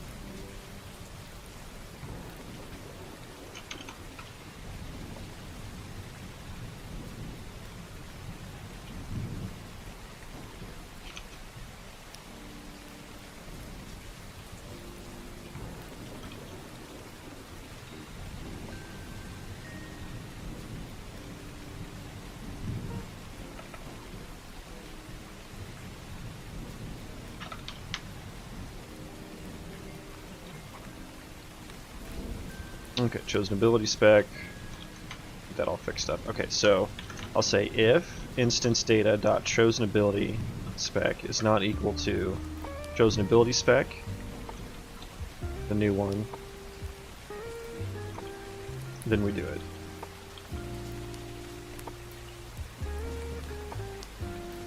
And I guess I have to ability.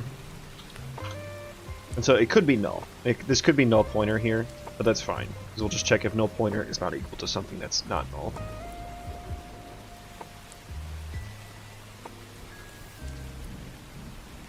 Okay, I think that properly handles that now. Okay. So now the executability logic here. So let's grab instance data.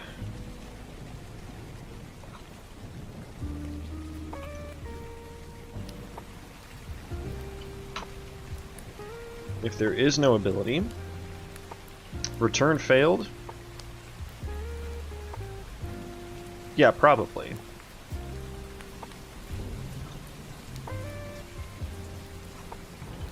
Put a vlog here too. And I will need a copy of the entity subsystem.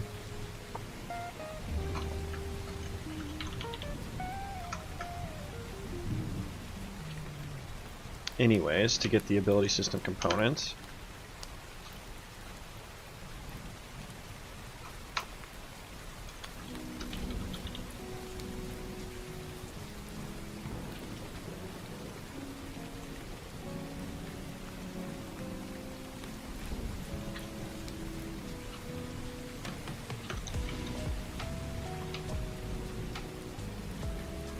Okay. So we're handling that.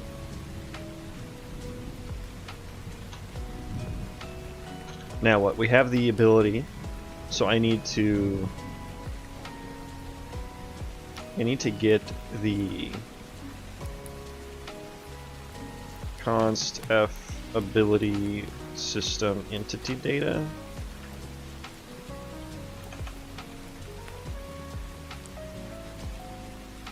Ability system data.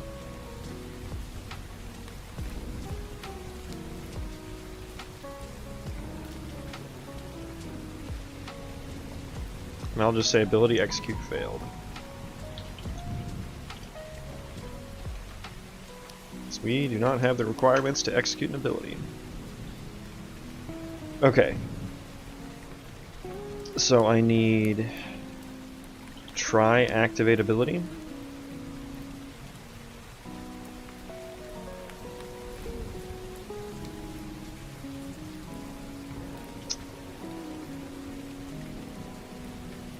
And I guess every ability operates on the get current target function, which is on the ability system component.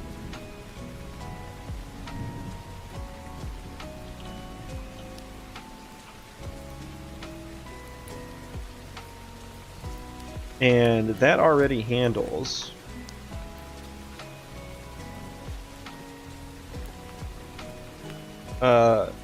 entities.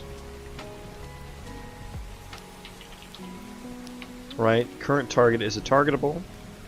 When we update the transform, we have the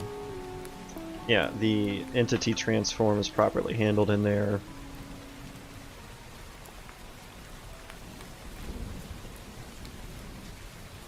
Okay, so that should, and the targetable has an ASC on it. Okay, so yeah, that should be handled already.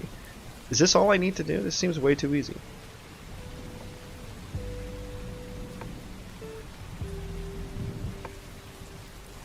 This seems way too easy. Is this return a bool? Okay. Attempts to activate the given ability. So I'll just do bool success.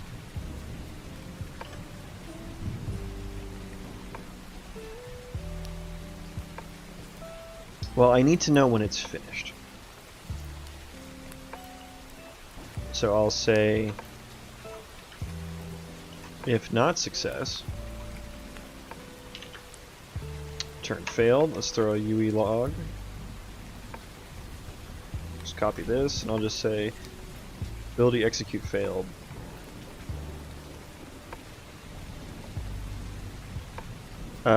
That makes more sense for the lower one. This one should be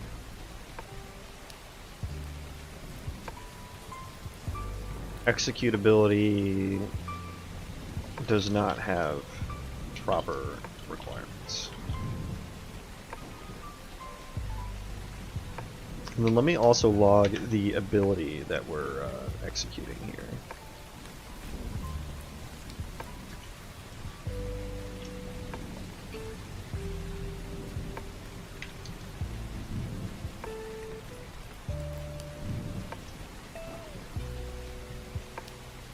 Okay. And then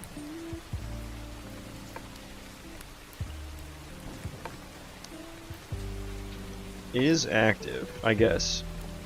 Otherwise, succeeded. And I guess then on tick, so interstate, I guess it depends on how this gets executed. I think it wouldn't execute interstate until after move to ability location is succeeded. So I think we interstate executability, and then no, I don't like this. It's too long. It's too long of a line.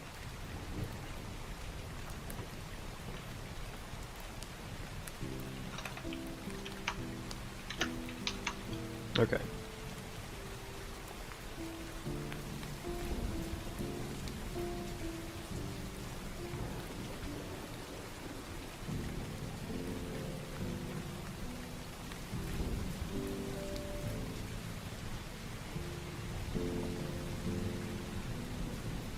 I'm thinking, yeah, I think, and then in tick, we just need to continuously check if it's active.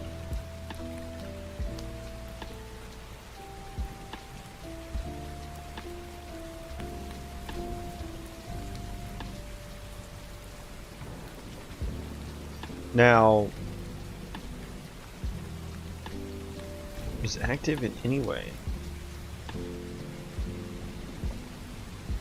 I guess I'm worried that I need like an is has executed, right?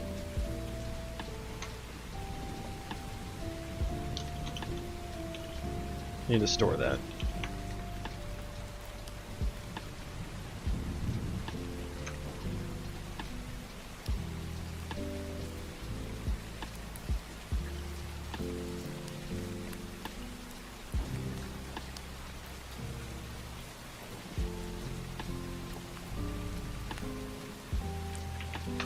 Okay, so that way it won't succeed before we've executed. Then we'll set this to true. There.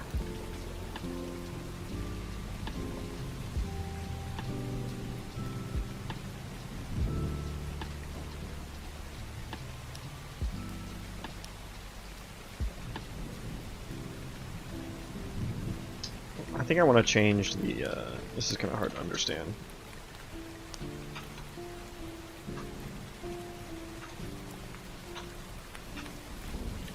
Okay. There we go.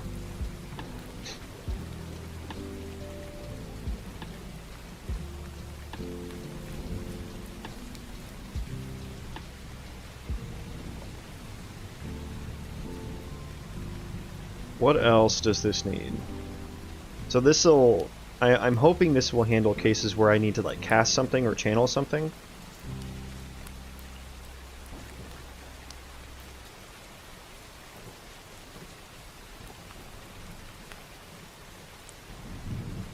I'm hoping. No, I'm just thinking of like I'll need to also handle in the ability chooser here the buffs. You know, how do you determine buffs?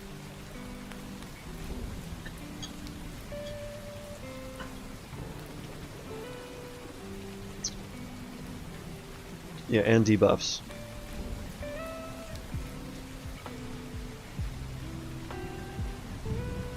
The logic in here is going to get very complicated, but it's going to be really fun to work on, I think.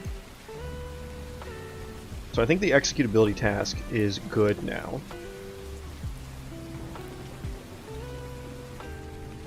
I need to work on getting a weapon equipped now and animating that for these entities.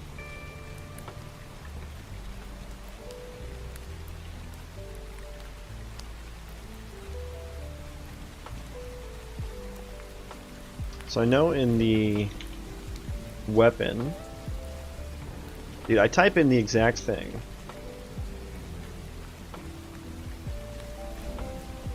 Wow. Anyways, I know there's some attach logic in here. Although I guess I'm just passing the actor in.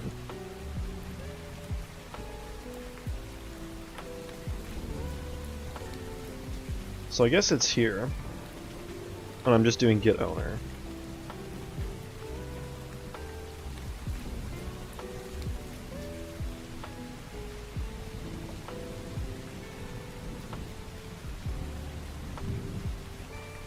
Why am I doing that?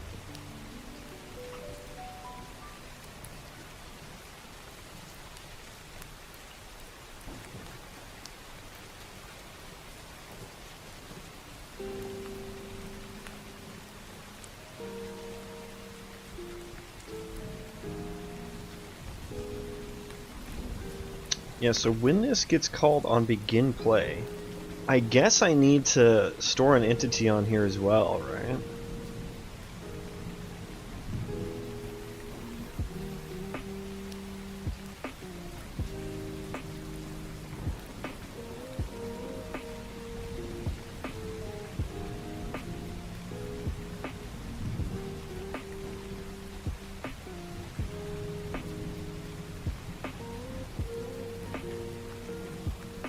Thinking here, thinking what I want to do. So I have like an init function for my ability system component.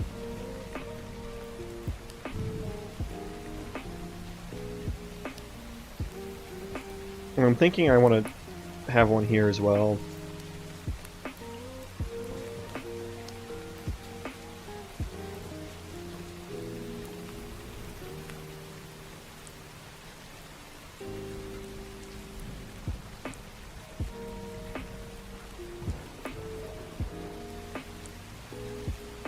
And so in the spawner, or the proxy actor, I need to assign the entity to the equipment component, very similarly to how I do it to the ability system component. Yeah, and they'll also need inventories as well. So I'll need to do the same there.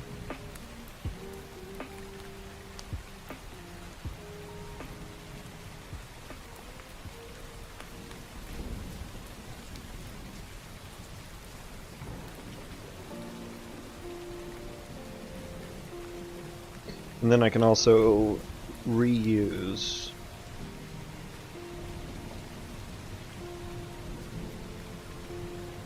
Yeah.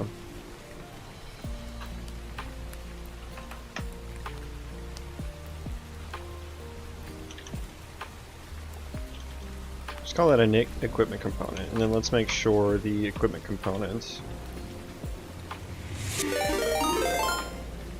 Hooray, Dr. Elliott! What's going on, man? 11 people. What have you guys been up to? How was the stream? How are you doing? What level are you in Classic WoW? I just dinged level 40, so huge milestone. But I've been missing game dev, so I'm back here now. I think everyone's lurking. Hell yeah, dude. Lurkers are the best viewers, let's be honest. Yeah, what were you working on? I am doing some more entity system stuff. I am now to the point I've written some state tree tasks for like having an AI choose what ability to use, and then moving into the proper range or location to use that ability. And then I just got done writing a task for executing that ability. And now I'm working on making sure that my entities can have weapons equipped. And to do that, I have an equipment component that's usually on my player, but I am adding the equipment component to kind of a proxy actor. And this is what the entity is going to reference. And so I'm trying to get that stuff to work now. Grid stuff, zombie persistence, virtualization. So yeah, what are you using for your zombie virtualization? What's your solution? I need to go back into my equipment component and ensure that it has an entity field that I can set.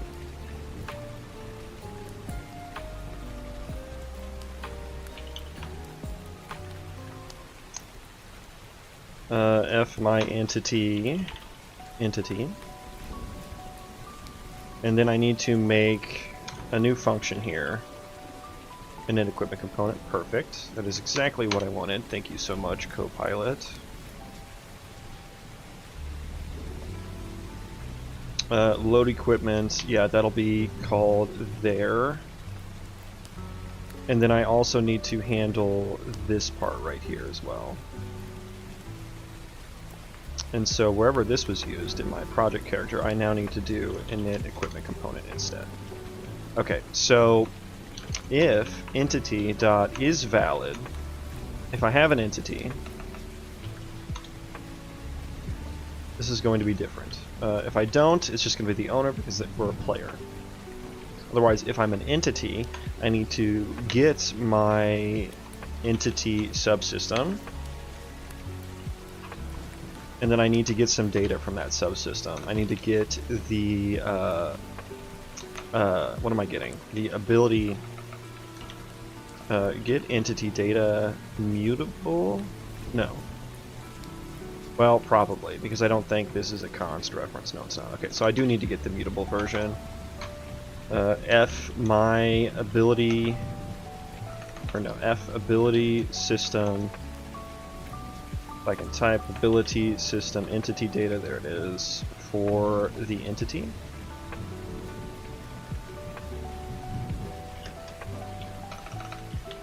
Ability system. And then I can set the owner ASC equal to the ability system component. Loading, unloading grids. Zombies get assigned grids that load and unload. Unloaded grids are serialized to disk. Nice.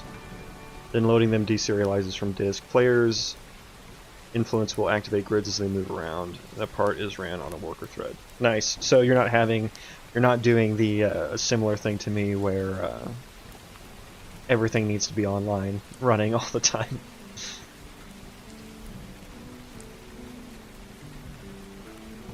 The serialization and deserialization is definitely a concept that I will be using, though, for like my terrain and my environment, but not so much for the entities.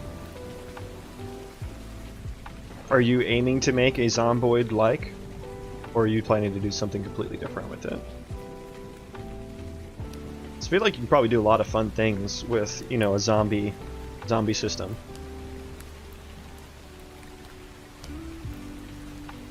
Okay, so I have the owner ability system component. Now there's also some attach logic in here, and that is in, like, what is it? It's like handle side effects or something. Handle equip side effects, yeah. Okay, so here, handle equipped.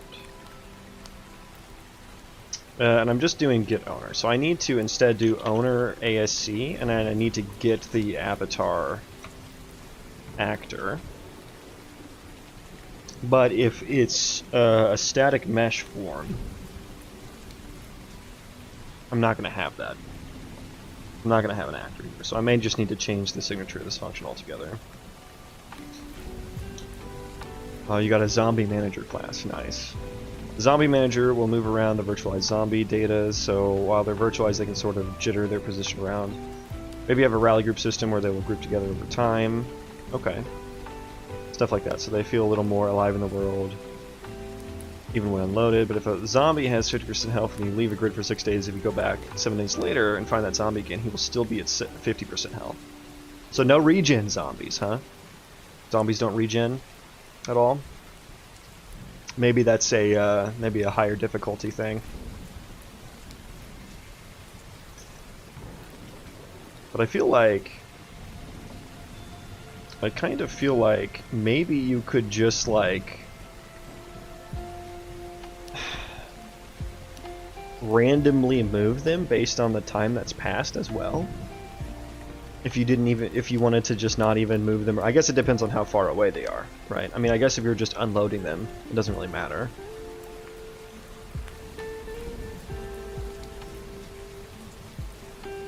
Sort of just copying Project Zomboid. That's cool. It's a good base. It's a good base to do some fun game design stuff with, though. Still haven't played Zomboid. I think Turning Cog was in here earlier talking about how he was playing on, I guess Finn is Fine has a server that a bunch of people are playing on, so that sounds fun.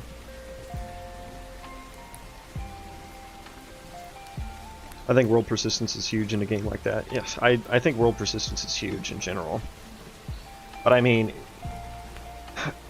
I guess comparing our two situations, like I have colonists that they do things, right? Like they chop down, they affect the environment. They chop down trees, they might dig, they might plant, you know, they might build things. So, whereas zombies, I don't know, they don't really do anything. They just kind of move around, you know?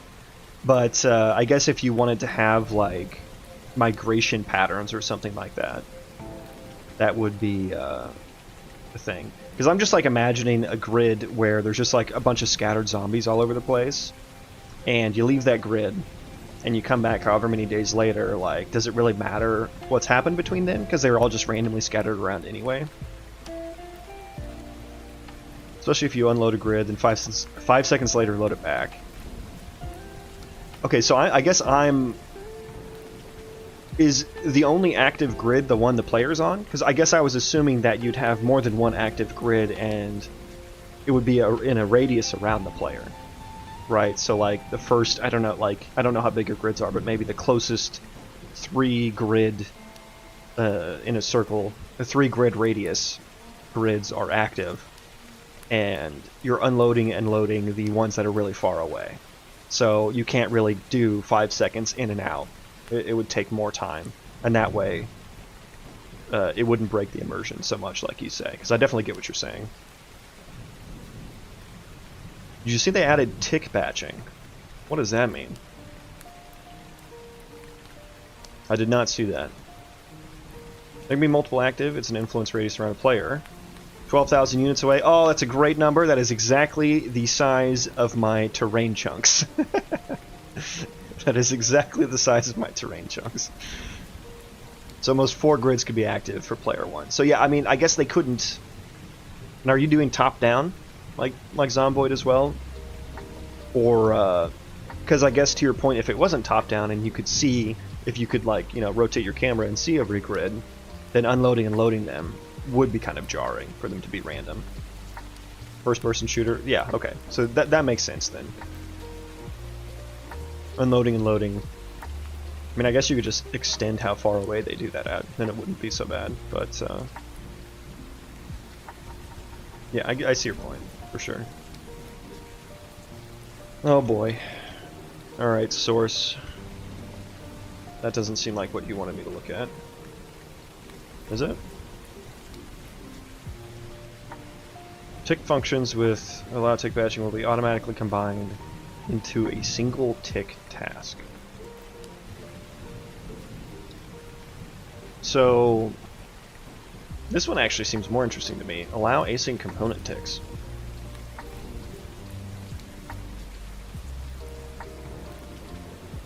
Components with B run on any thread will run in parallel with other ticks. That sounds awesome. I didn't know that was a thing.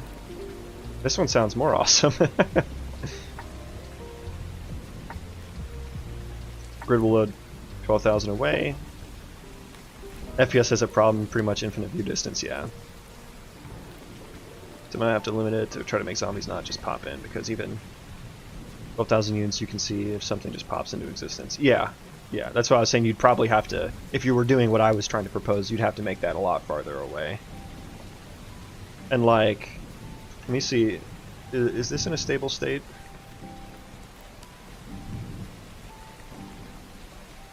I forget what my view distance is here. I think this is 12,000. What is my, spawn grid size? Okay, it is 12,000. It's 12,000 half size. So from there to the end of that, 12,000. So, I mean, yeah, you can see them for sure. But it's like, I don't know, there's gonna be a bunch of shit in between there and there, unless you're just doing like a flat terrain. So even if you just extended that to like 20, and then, you know, of course made them like fade in gradually, then I think it would be fine. Because I mean, you're gonna have stuff in your world, one way or another, whether the terrain's flat or not. So that's gonna do a lot of heavy lifting for you. Hello, guys. Made my own path following logic. Working nice.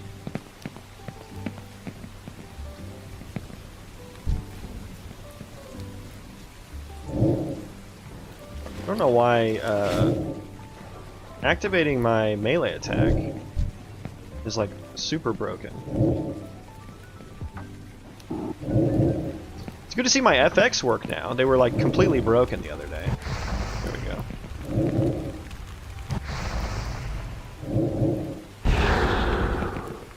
Yeah, some of them still look kind of strange. There's my melee swing.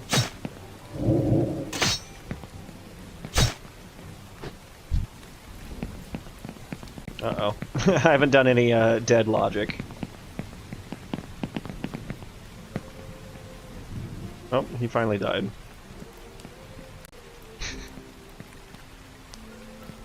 But yeah, I mean, even 12,000 away, they're pretty small, right?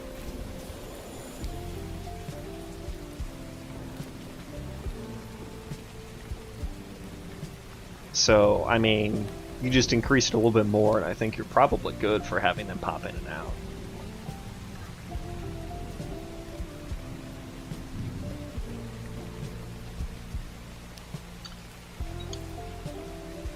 Oh, it's so nice when you forget that you made coffee and you have some. So nice. I've got a nice cinnamon roast that I used for some espresso, and it tastes very delicious and very festive. Yeah, back to this now. So I'm gonna have to have separate logic for attaching, because this can either be it can either be attached to an actor that has a skeletal mesh, in which I'll need to use sockets for, which I already have set up, or I'll need some logic for attaching them to another static mesh. I have like $1,200 in coffee stuff, but I always use my Keurig because I'm lazy. What do you have? I've got like I've got this Breville, what is it? Barista Impress Express or some shit like that, and it's like mostly automated, so I don't really have to do much other than it's got like an automated doser, like grinder and doser, and so I don't really have to do much, and that's the way I wanted it, and it makes pretty decent. It's not like, I'm gonna say it's great espresso or anything, but it makes very drinkable espresso. Zuru, thank you for the follow, mate. Or Zoru. Appreciate that. Welcome. Breville and some fancy grinder and all that junk I never use. Dude, those grinders get so goddamn expensive. They're like $200 for a fucking grinder. It's nuts. Hello, how are you? We're talking espresso and game dev and zombies. So yeah, equip, handle, equipped. Now,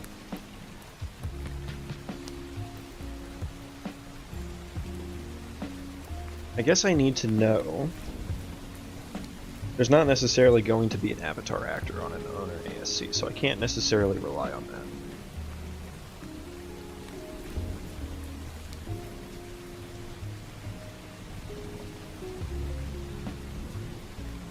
I need to know if this entity has has an instance static mesh instance.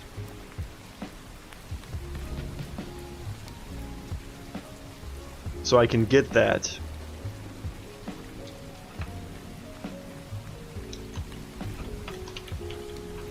I can get that with some of my entity actor representation data. I want actor representation data. Well, first I should check if entity dot is valid. Okay, yeah, if we have a valid entity.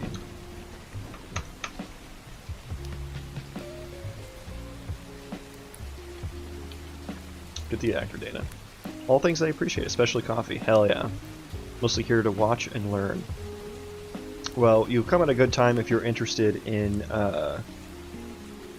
mass entity systems, not necessarily the mass entity that Unreal Engine has in it, but it sounds like Elliot and I are kind of working on different flavors of handling a large number of units in the world. So, Dr. Elliot, his style is kind of dividing the world into grids, and they have zombies in them, and based on their distance to the player, they will serialize and deserialize to disk. And I believe also at a lower distance than that, he is just moving data around in memory rather than actually rendering them. I'm doing something similar, except mine never serialize and deserialize. Like they never turn off, because I want them on all the time, because mine are like I'm gonna have colonists all around the world going for a colony sim game here, and no matter where the player is, it's a huge world, no matter where the player is, I want colonies on the other side of the world to still be chopping trees, you know, planting things, going hunting in the nearby woods. And you know, if you send an actor, or rather a colonist, out into the woods to chop trees and there's a wolf there, I want that wolf to actually fucking attack that actor, and I want that to actually matter. I don't want what most colony sim games do, which is just like they just kind of like run an equation in the background for like, oh, you get 5 wood per in-game hour or some shit like that while your player's gone. I don't want that. I want something with higher fidelity than that. So I have rewritten Unreal Engine's mass entity kind of, and am proliferating on that, and I'm getting into combat stuff.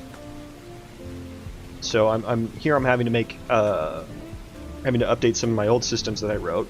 They kind of relied on the principle of there always being an actor for these components, and there won't necessarily be an actor now, because my entities have I have rewritten Unreal Engine. Not yet. That's next stream. Because my entities have different forms, right? They have just a pure in-memory form where they're not represented by anything in the world, and they're just really represented by a transform and some pieces of data in memory. And then I have an instance static mesh version, which is like ones that'll be very far away. And these will be, I've essentially taken my skeletal mesh that's usually on the actors, and I've baked it into a static mesh using this anim to texture plugin that comes with Unreal Engine and some community tools. And you can actually bake animations into textures to run on the GPU, and they'll deform a static mesh. And it's a very cheap way, essentially, to render a bunch of stuff. So those are going to be in the distance. And then the ones that are nearest by the player will be actual actors. And so I'm kind of having to reconcile the difference between all the different versions of what an entity can be with some of the old systems that I've written a long time ago. You don't have to render them though, just run their logic. Yeah, essentially, depending on how far away they are. And I do some frustum culling as well, need to do some more. But yeah, got the right idea for sure. Yeah, so actor data. So this is how I can get whether they have an actor representation or not. So if it has an actor representation, then I can do this with that. A little bit of this, a little bit of that. But if they don't,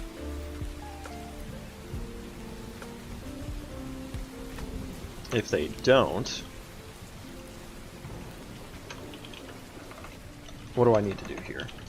I need to have a separate, probably just a separate function, right? Another handle equipped, but with a different parameter. And you can't do that in C++, can you? You can't, what is it called? Overloading functions? So I may need to name it something different as well.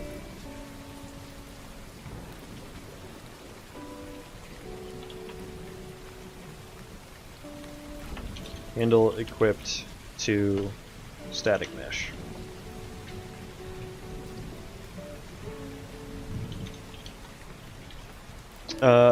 See, it'll be an instance static mesh, actually. Handle equipped to ISM. So I will need an instance static mesh and F primitive, what is it, ID, something like that, primitive instance ID as well.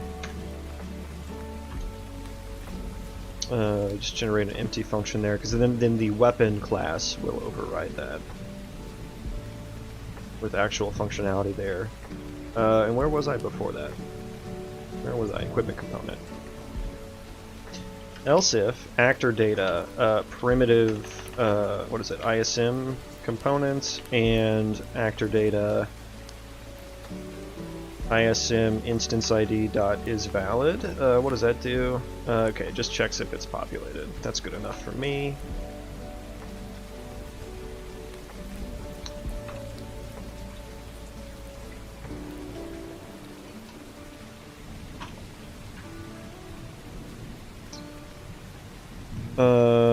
Equipped, handle equipped to ISM. Yeah, and I guess I'll also need the slot to equip it in. And so I imagine what I'll need to do.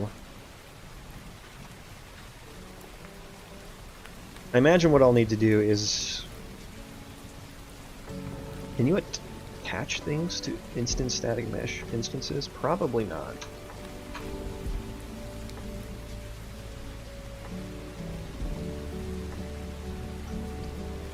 I know you can like attach things to static mesh components. Let me see what I have in here. Attach. That's just a scene component thing. Set up attachments. Yeah, I don't think there's going to be anything in here for attaching to a specific instance.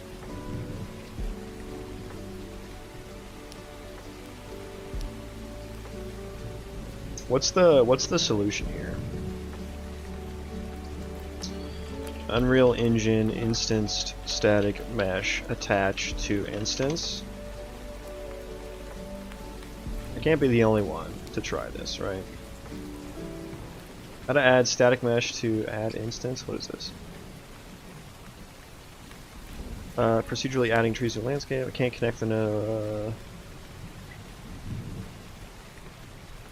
Okay, that's not relevant. Is it possible to attach?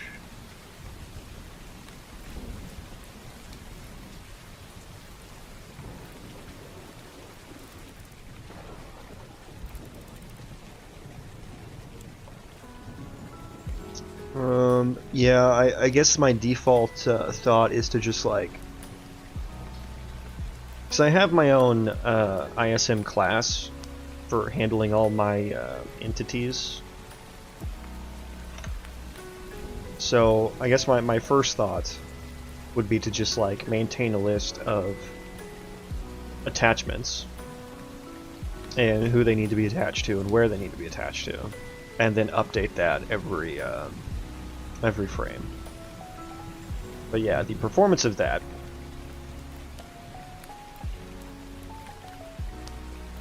is questionable, I would think.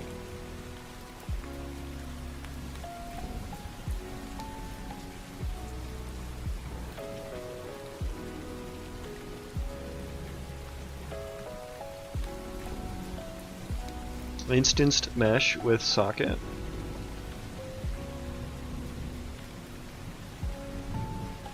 As far as I know, not possible.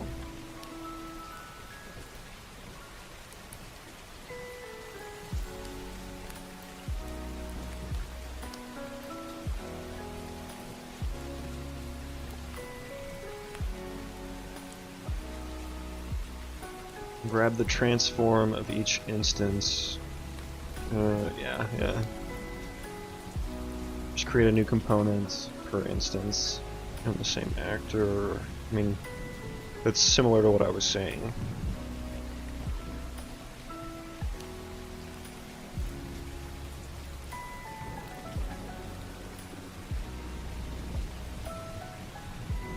And right now my weapons are actors, which I don't like that I did that. And I want to change them to static mesh components.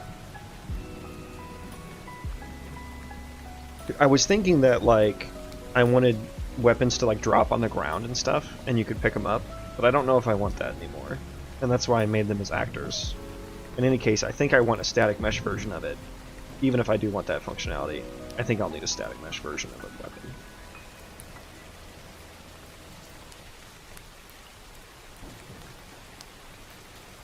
Yeah, and then I'll probably want to instance those as well. God, that's gonna get hairy. I'm gonna have an instance static mesh for all my entities, for each different type of entity. Like you could think of that like a wolf, you know, a random enemy, and then I'm gonna need an instance static mesh for each type of equipment.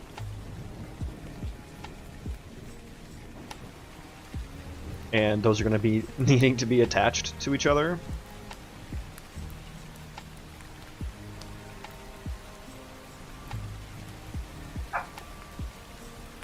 Can I help you, miss?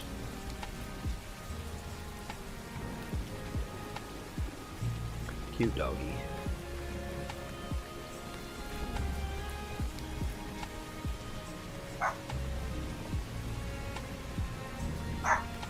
What? What? I already tried to take you outside and you didn't want to go. You just want some attention? You smell like kibble. Have you been snacking? Been snacking?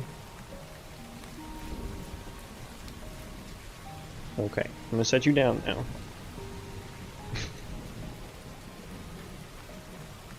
And off she goes.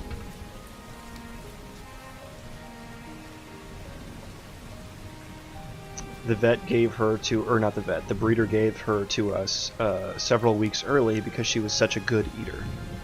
And that has remained true to this day.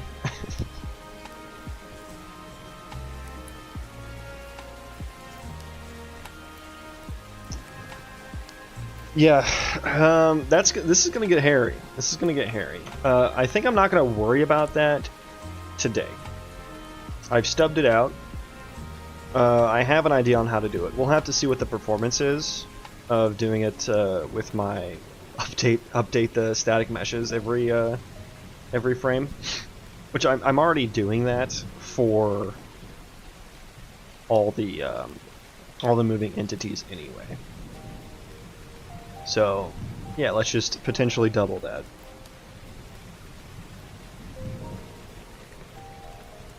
Yeah, and oh man, I'm thinking about like when I actually have like gear to put on the actors as well. I wonder if I would just want to bake those out. Because isn't there a way to just like attach two static meshes together and then bake them together? I wonder if I'll just want to do that for each entity type. It sucks, like that's going to be a lot of work to like create that content, those assets. But it probably would be more efficient, performance-wise.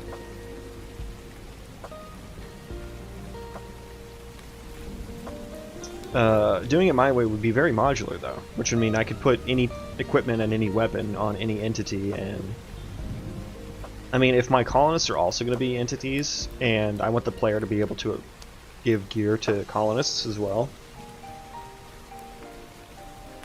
then I'm going to need to do that. I'm going to need to make it modular anyway, basically.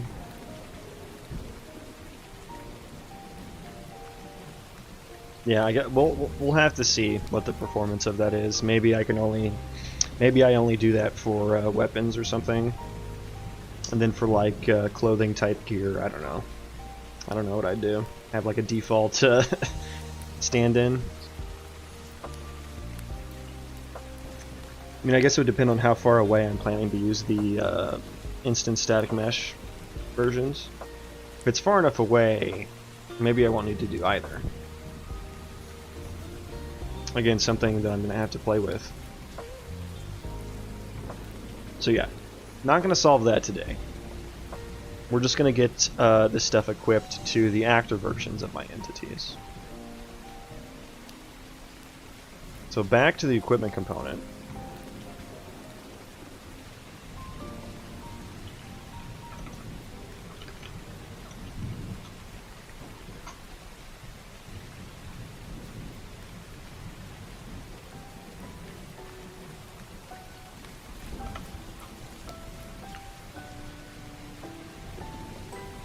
Yeah.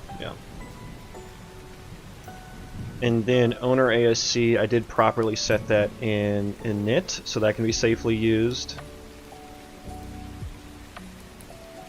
Where am I using that? Let me do a quick search on that. Get avatar actor, and that would be for the player. That's good. That's applying gameplay effect. That should be good.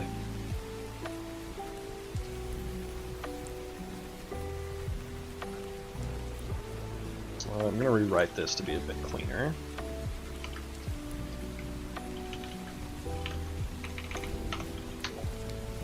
Okay. So this should theoretically handle equipping them to, well, it won't really. It won't. Handle equip side effects. Let me look at this again. Because actors are going to be popping in and out. So I have to handle that probably in the actor representation processor, because that's what handles the popping in and out of the actors. Going to need to handle kind of loading the equipment component, loading the equipment on the actor there.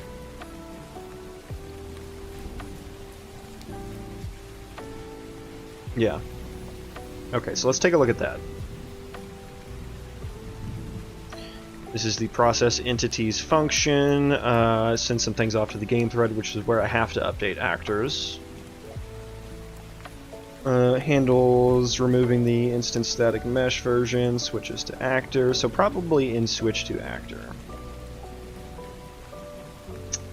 Oh, adding actor to pool, I will probably need to clear some. Probably need to clear out like any equipment here.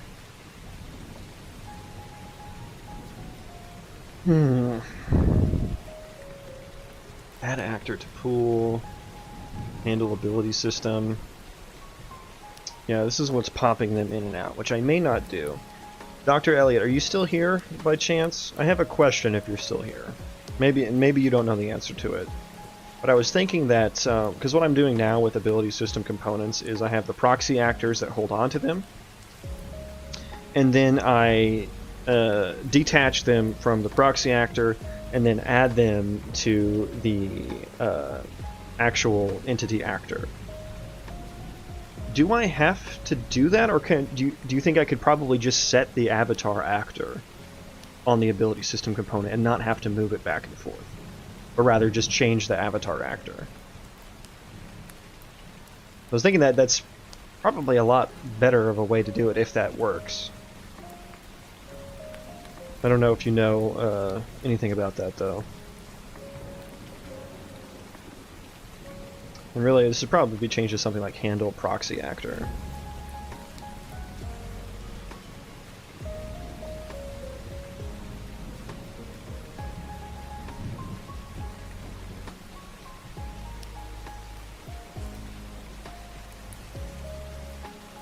Yeah, let's refactor this.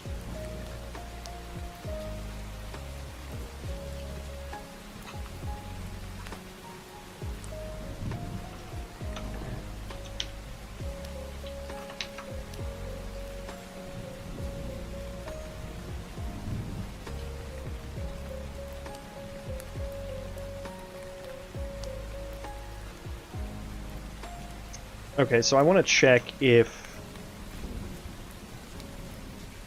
Rather, I need to wrap this now.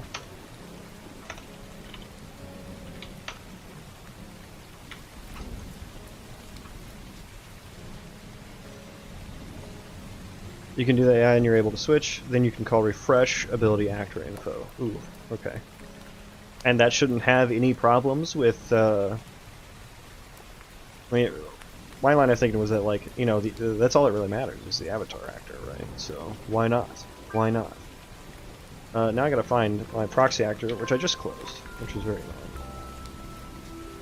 IDK about not having problems. Okay, I'll test it out some other time, but I'm gonna write a comment here.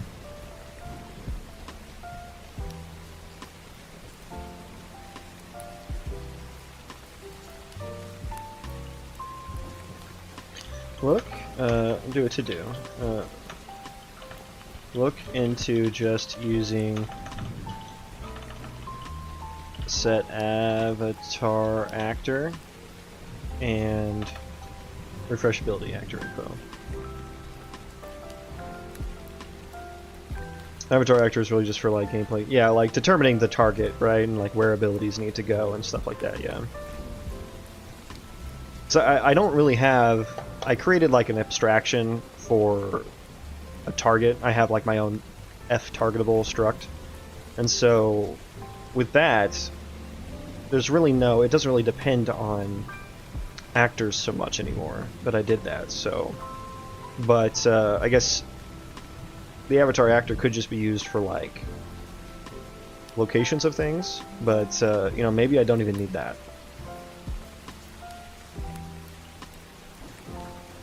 I'm wondering how...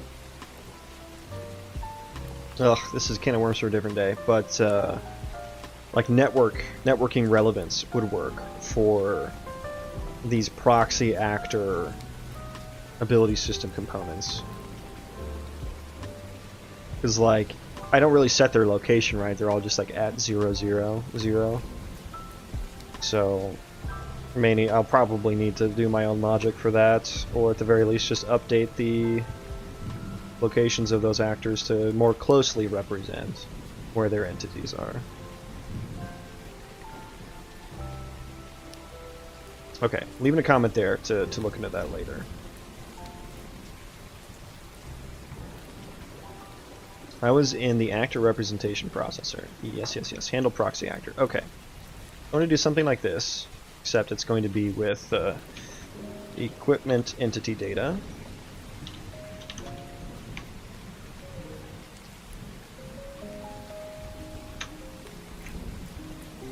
If equipment data, and equipment data, equipment components, equipment... Ooh, I don't have the I really need to get just the proxy actor, right?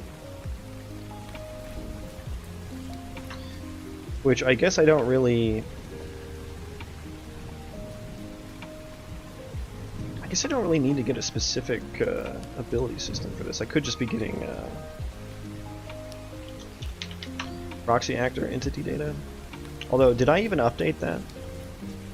Where's my spawner? My entity spawner? I do update it, okay. I'm gonna leave this one like that for now, because that's what how it was working before.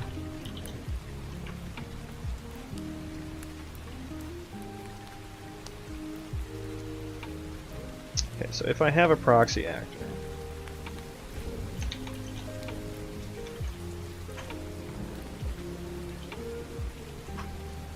get the equipment component by class off of it.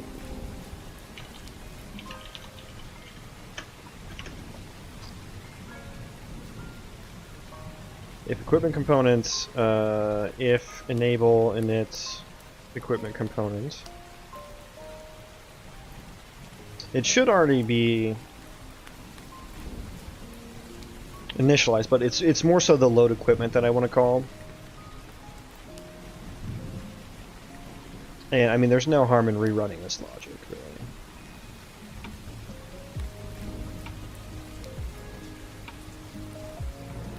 But we'll keep that there anyway. And then, if we're not enabling, we need to like unequip all the gear.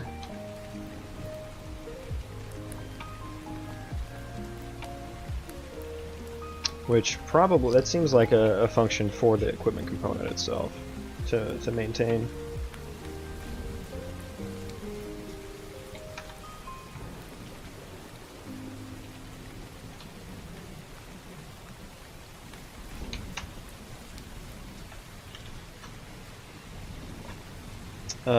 Void, I'll just say unequip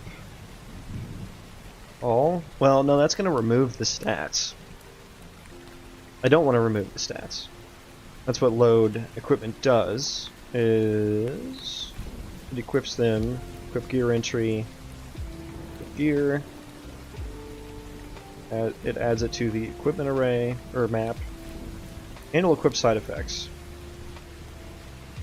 And so this is where it actually adds stats from gear, and then I call handle equipped on the piece of gear, and then that each piece of gear has its own logic, or rather each type of gear. So I really just want to handle unequipped.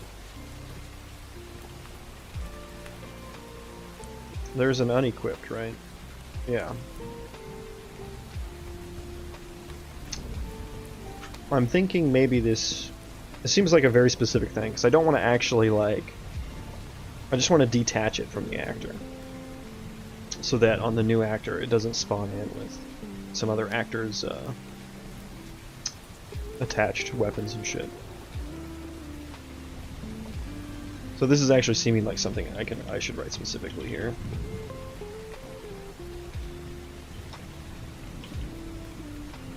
For each piece of equipment,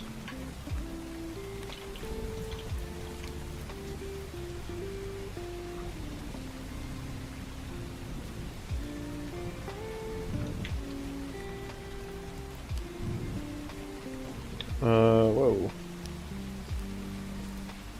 Equipment, equip entry dot value.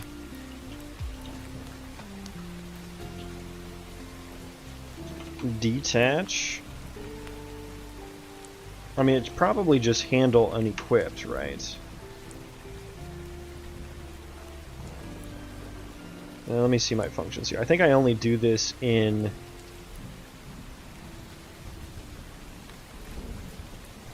Can I find implementations? I mean, I think that's my only implementation anyways. Yeah, in my weapon, my equipment just has a dummy one. Okay, so let me look at the weapon version. I do call the detach weapon. Ooh, okay. Apply weapon delay effect.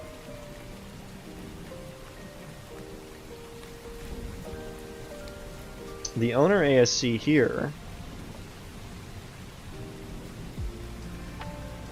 is set based on if it has an actor. So owner ASC is going to be null here, actually.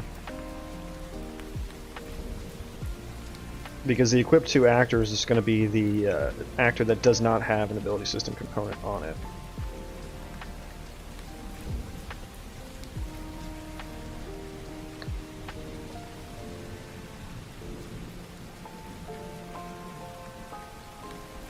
And the weapon delay effect it's a gameplay effect that it just puts a delay on your next auto attack.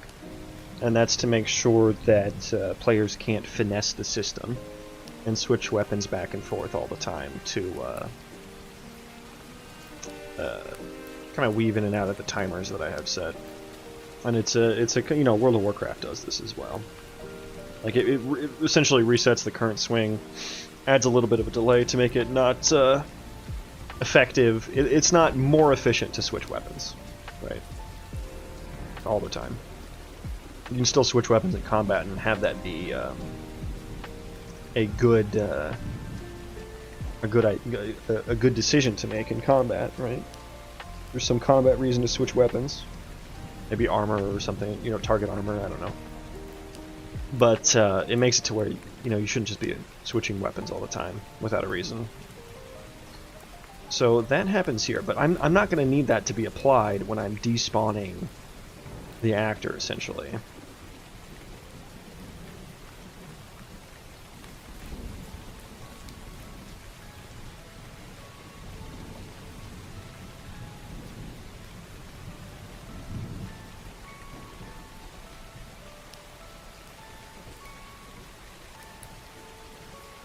Where's the detach weapon? It really, detach weapon is all I need.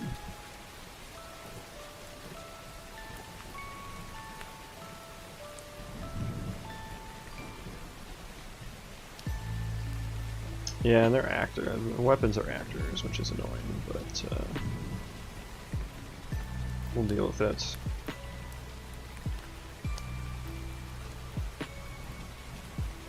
This public? Yeah, okay. What do I use this at? Only in this class. Nice. Don't do this at home, kids.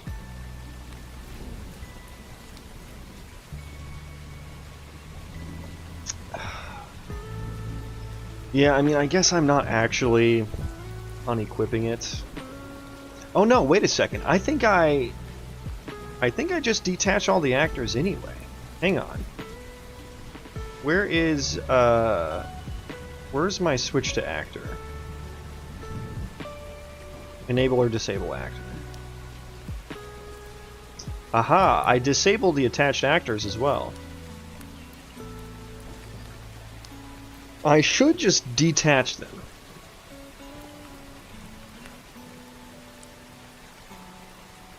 I should detach them and just make sure they're marked for garbage collection.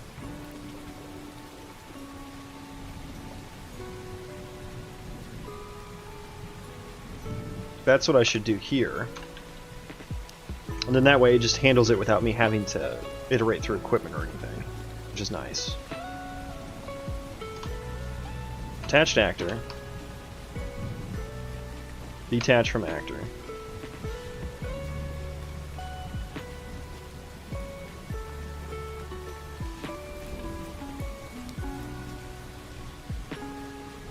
I don't care what this is, because they should be destroyed anyway.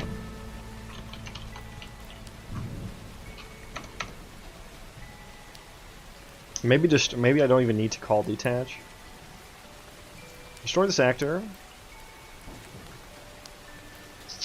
Okay. Can I destroy? This is on the game thread, so don't need to worry about destroying off the game thread.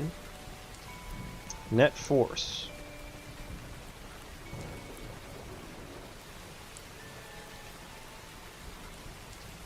I mean, that probably handles the detachment anyway.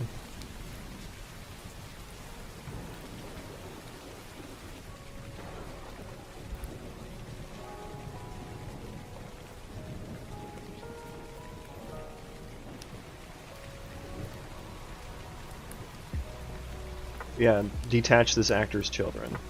But does it detach this actor?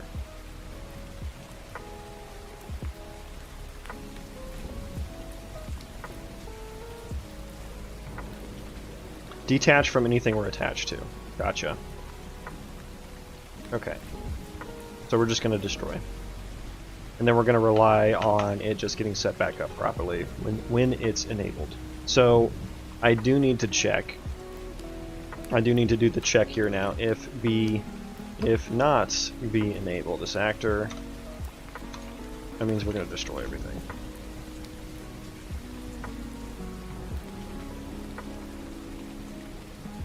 And then handle proxy actor is what is going to, I suppose that's what's going to handle attaching things.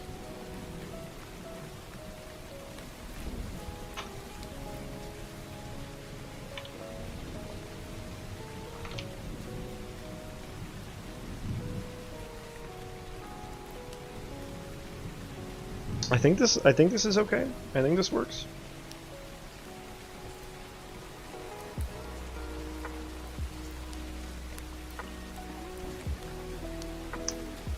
Entity subsystem, owner ASC. Yeah, I mean that should be fine. If we have an equipment component, initialize it, which just loads the equipment, which is the default equipment, and the default equipment was set up when this was originally created. So I think that'll be okay. Now, I guess the question is, what if the entity's equipment changes? So I think what I should do here then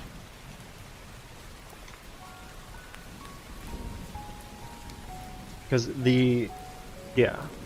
it's going to be maintained.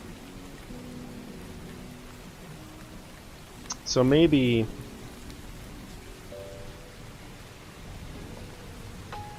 load equipment does default equipment.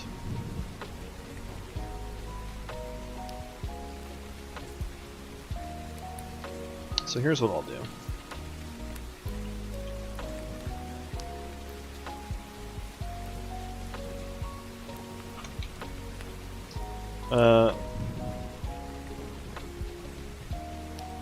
Hang on, let me think about this. So what is equipment stored as? It has instances. Okay. No. Undo this. Undo that. Scratch that.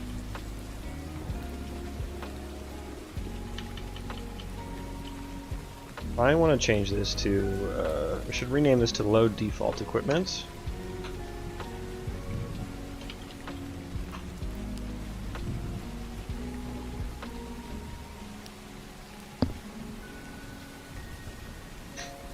And I guess I just need to iterate through, so this is probably where I'll just kind of manually do this here. So it shouldn't be the default equipment. So we're actually not going to call that.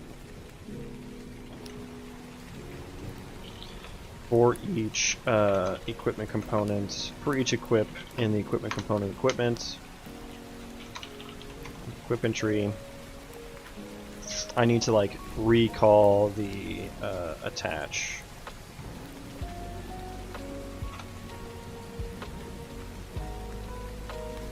So, and again, I don't want it to be the handle equipped, because that's going to cause the weapon delay. And so my options are to either cast this to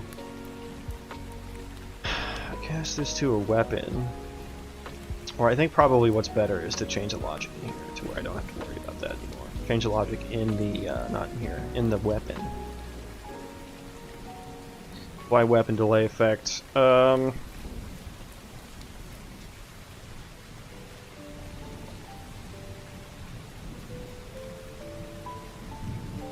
Handle equipped.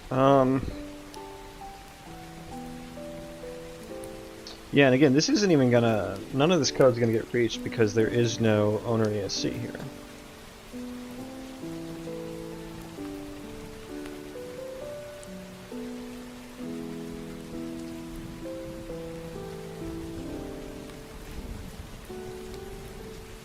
So now the weapon kind of needs a notion of if it's an entity or not, which I don't like that's kind of feeling required here. Maybe I just don't do the owner ASC here.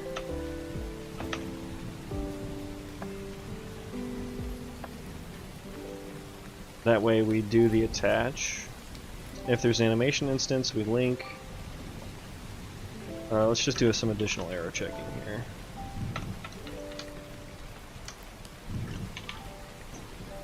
If we're already attached, return false. So it is actually going to be already attached. That boolean is going to be true.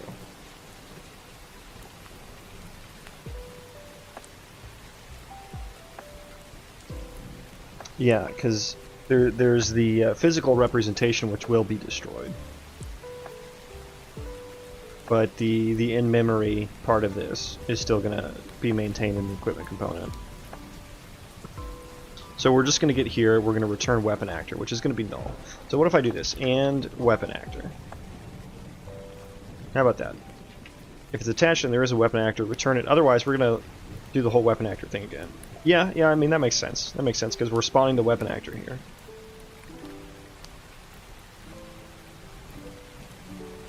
I think this will work now. All I need is for this apply weapon delay effect to not happen.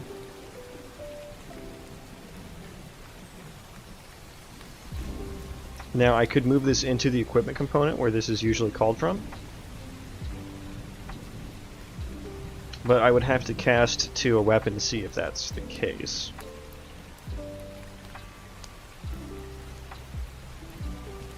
And the equipment component is getting quite large anyway. Is there something easy I could just put in here to... Let's just say if...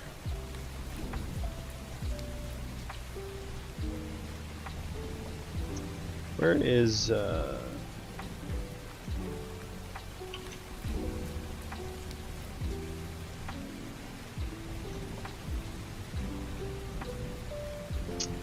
equipment slot, if it's not ammo, equipped in slots. What am I doing here? Slot held in. Let's change that to the end. So that should be the same. So I guess maybe I'll say if it's not equal to slot held in, then we do this stuff.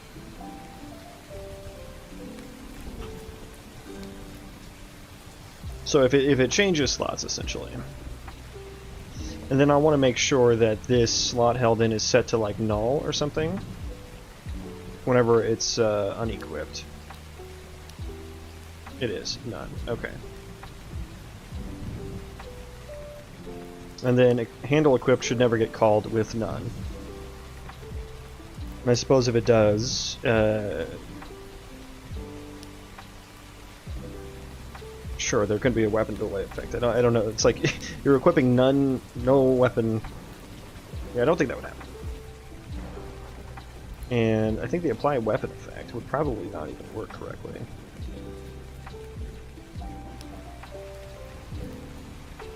I guess it would. Well, get total weapon speed. So I guess the total weapon speed would probably be 0 there. So yeah, there'd be like 0 delay essentially. Okay, so I think this will work now. Nice and nice.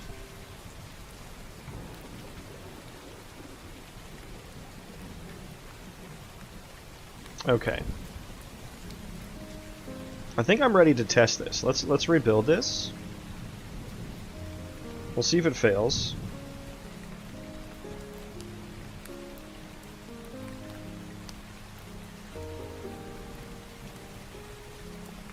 We'll see if this fails. So, first success would be this compiling correctly. The next one would be the game actually runs without crashing. And the third would be it does what I want as well, or what I'm expecting. I think we'll get to step 2. I think we'll get to step 2. I think this will compile. I'd put money on it.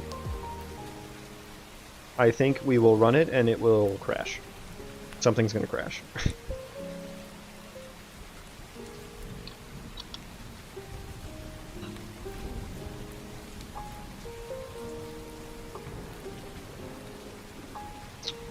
Will we get there?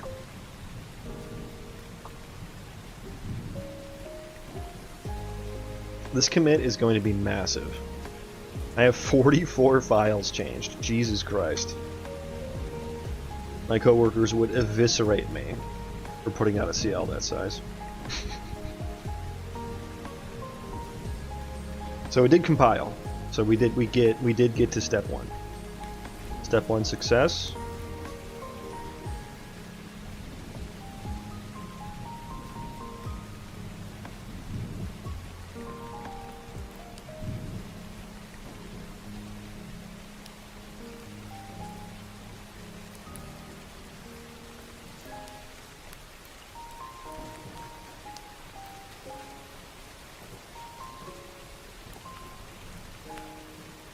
Yeah, I really need to look into how to get this to compile faster. I mean, it's just gonna slow me down so much. Not exactly good stream content either.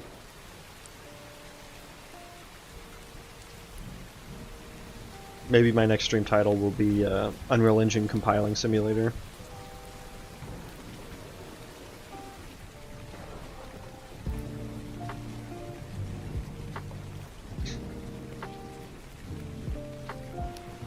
I do have a lot of like assets in my project from like Humble Bundles and stuff. Maybe I should like get rid of the stuff I'm not using.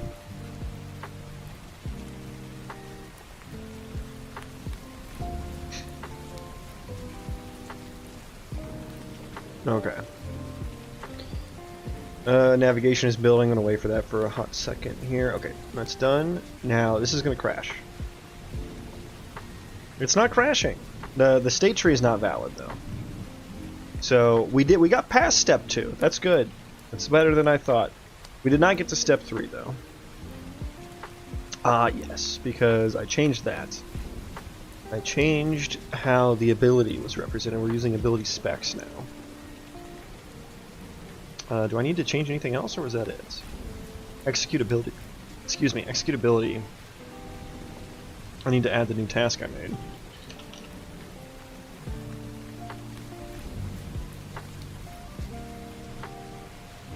Okay, so now those are set up as well.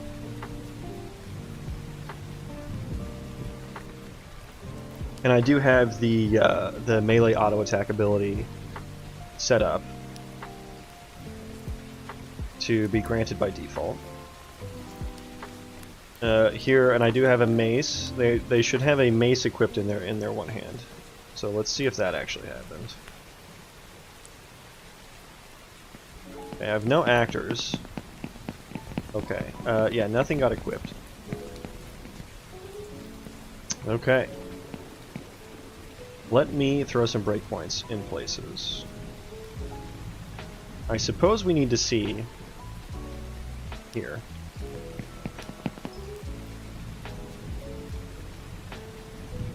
Proxy actor data. We do be having a proxy actor. Now, do we get there? Okay, do we get here? No, we don't. Okay, so the equipment components seemed to have been null here. Oh, no, it wasn't. Oh, we're just not, we're not enabled. Okay, so let me actually, we'll do if b enable. We'll take that out here, so that way this will only trigger when we care about it.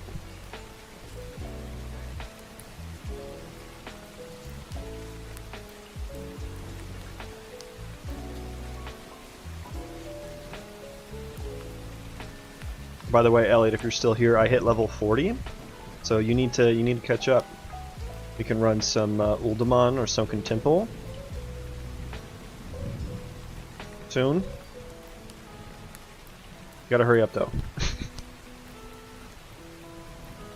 I know you're having so much fun playing it before. Haven't even touched it. Yeah, I think you should have got a different class, to be honest with you. I think you'll have more fun if you play a different class. You should probably play Mage. I think Mage or Hunter's pretty fun as well. Mage or Hunter. Hunter sucks until level 10 though, because that's when you get your pet. But once you have your pet, it's fun. Mages though, mages have so many fucking tools and a lot of fun buttons to press. And they're kind of like, a lot of people say they're like the dev's favorite class in vanilla WoW because they can do so much. Dude, what is happening here? Elliot, help me out. Why is this taking so goddamn long?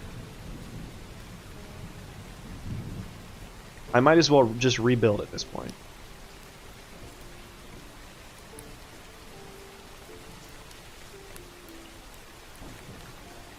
Might as well just rebuild.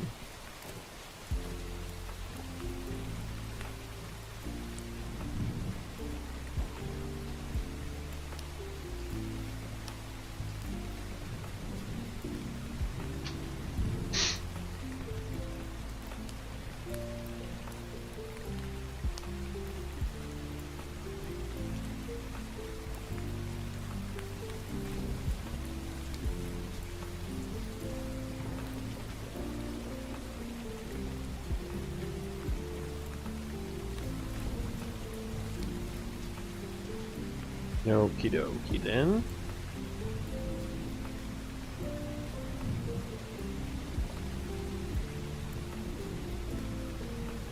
Okay.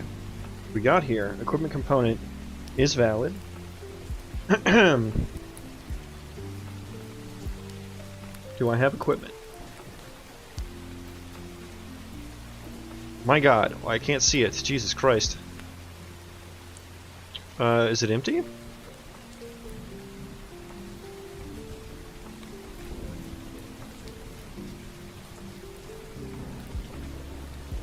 It should have. They should have all gotten.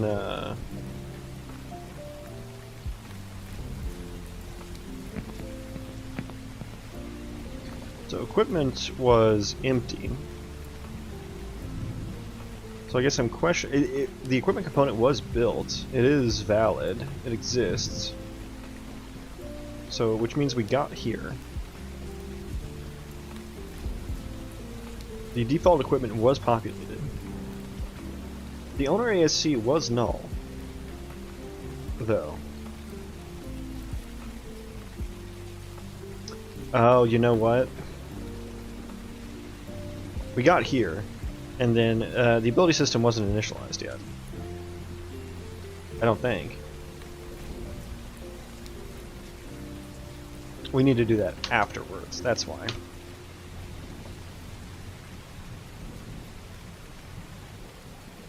Okay, see that one worked fast enough.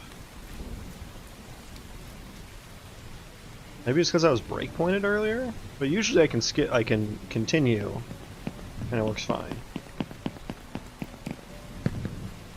Okay, we're here. Equipment components. It still says empty. I don't know if this is even the right place to be looking. Look how goddamn far that's nested. That's so crazy.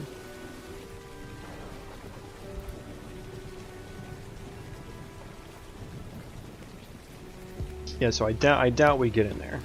Yeah, we're just not even getting in there. Okay. I'll throw a breakpoint in here, and let's restart. So that should be hit once for the player character. My character base, yep. How many times are we hitting this? I mean, yeah, we're getting it hit for the proxy actor. Equip gear entry. Let me just follow this code path for a second here. Do we get here? Yeah. Okay. Equip gear. The equipment. Ah, right. It doesn't have an inventory. Does that matter? I don't think it should matter. Okay, let me throw that there. We don't get there. Resolve equip and unequip into inventory. So I return false. I guess I don't want it to require an inventory component, so I should probably return true here.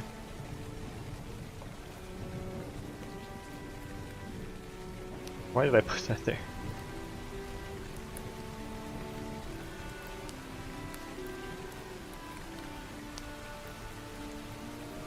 Okay, I think that was probably the issue then.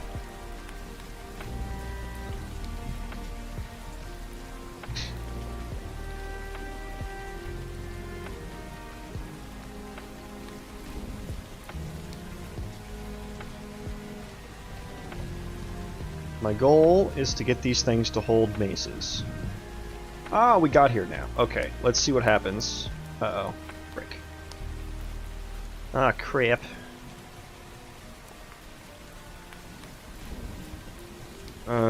If equipment contains... Equipment is null here? Why would it, Attach weapon, Mace of Mediocrity. Great. That's good. That's good.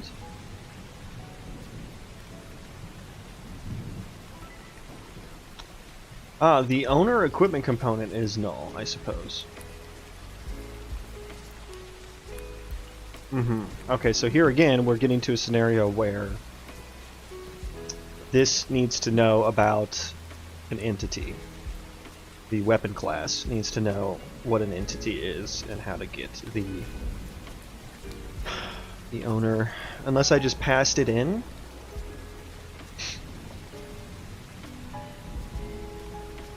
Oh, there's just so many concepts happening here, though, like owner actor, owner skeletal mesh, owner equipment component. I mean, it's all gotten from the actor, but it's not always going to be on the actor.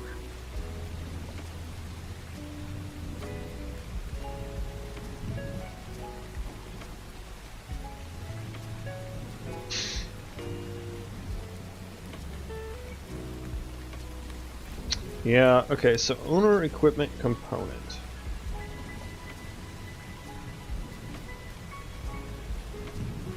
What do I use owner ASC for here? Just the equipped away, right? Oh, and if it can hit the target. Yeah, we will need that. We will need that. Although this is, you could make an argument that this kind of function should go on the ability system component. And maybe that's what I'll do to solve that. And then at that point it's like, yeah, maybe all that should go on the ability system component. We'll deal with that when we get there, though. How should I pass owner equipment component here? I mean, I could just, like, add a parameter to it, because this is called by the equipment component, so... Could add that parameter to it. That feels kind of annoying, though.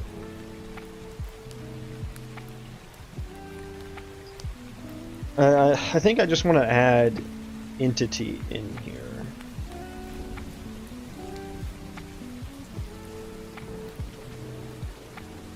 What am I using the owner skeletal mesh for? Attaching.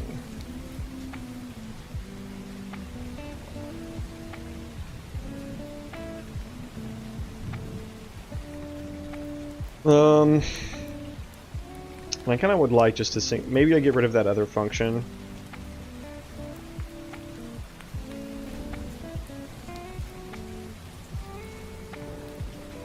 And this handle equipped then turns into...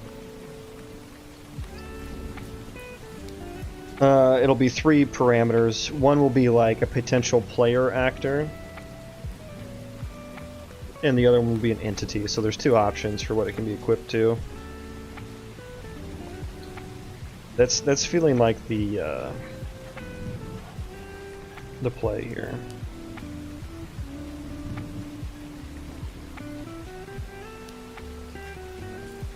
My entity.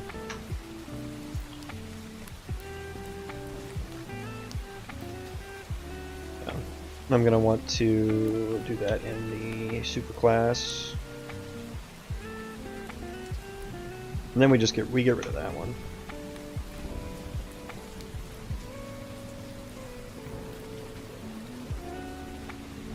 Come on.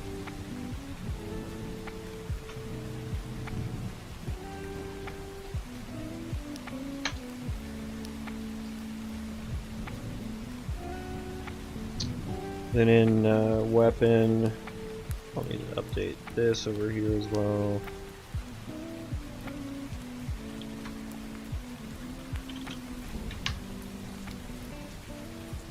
And then come back to change all that later, but equipment component is calling this.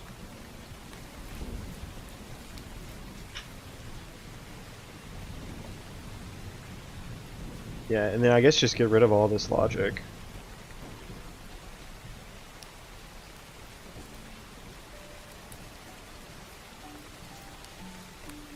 No, I think I like the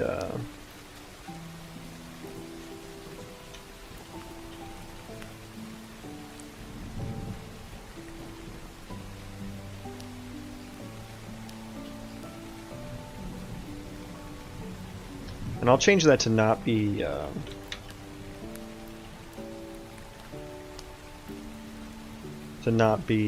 player actor. Just change that to be actor. And change that to superclass once again.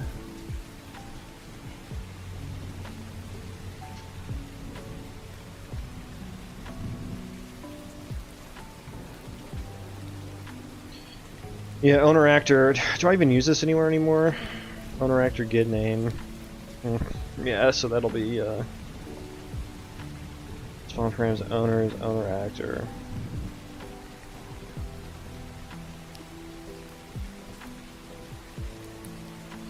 Yeah, I mean a lot of this is gonna be it's gonna crash.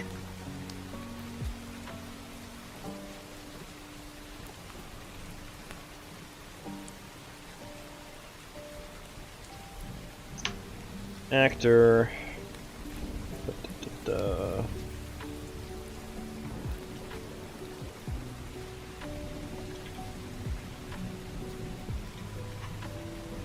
So if we have a valid entity,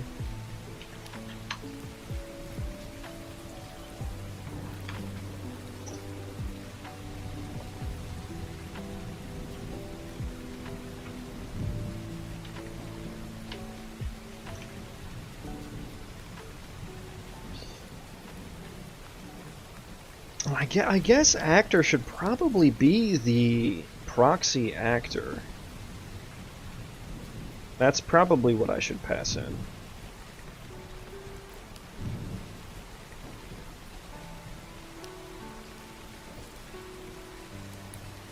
From my equipment component.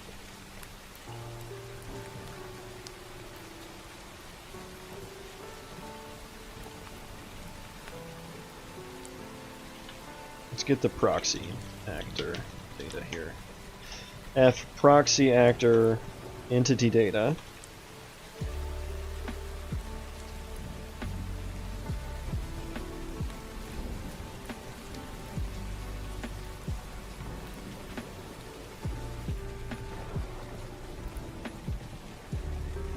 I mean, really, should I just pass in an owner actor and an avatar actor, and then, yeah, let's do that instead. That way we don't need an entity.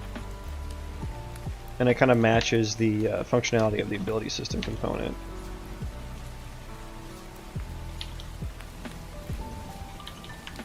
And then that's just the same. Well, if we're going to use the ASC, we can just get owner actor, get avatar actor.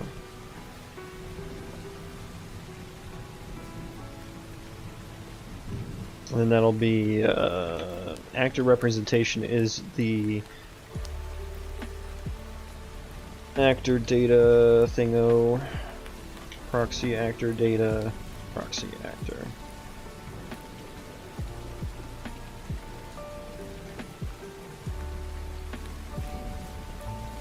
And then that way owner actor should never be null. And I can use the same logic for both here. And everyone's happy. And this game gets finished tomorrow, and it launches with 0 bugs, and everyone loves it. While we're at it.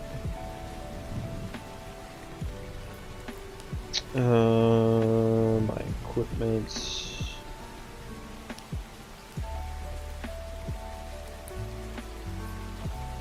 Yeah, update that there. I've only updated this like 3 times in a row now.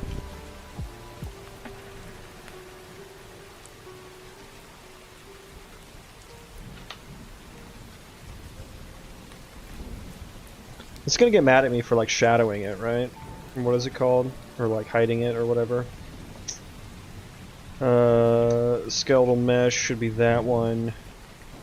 Should it be the owner actor? No, skeletal mesh should be the avatar actor. Equipment component should be the owner actor. ASC should be the owner actor. Audio component should probably be the avatar actor.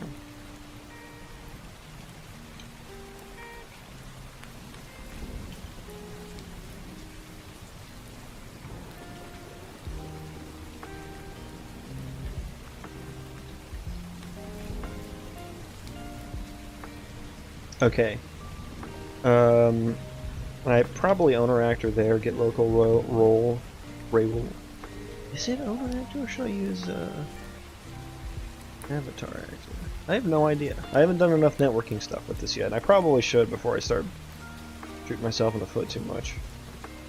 I need to do a lot of off-stream shit for that though. I need to learn quite a bit before I start doing that on stream. Okay, so I think we'll be good here. Now. Yeah, this feels better. This feels good. Now what's happening here? Oh yeah, get rid of that. Okay. Do we build?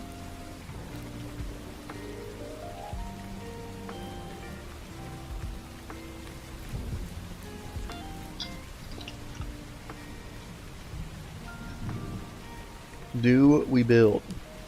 I'm going to the bathroom while this goes. Oh, we don't. Okay, hang on. Let's fix this. Handle equipped. Aha, yes. Proxy actor is the owner. Then actor is the representation, if I'm not mistaken. So I can just do that.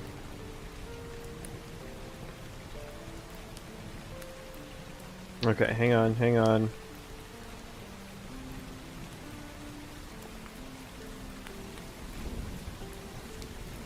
Okay.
Wow. Wow. Okay, you go over there, you go over there. Let us run. I would love for this to not happen. What do we have here? We have null on both. Where is this getting called from? Interesting. Okay, so I'm equipping before these things are... yeah, before these things have been created.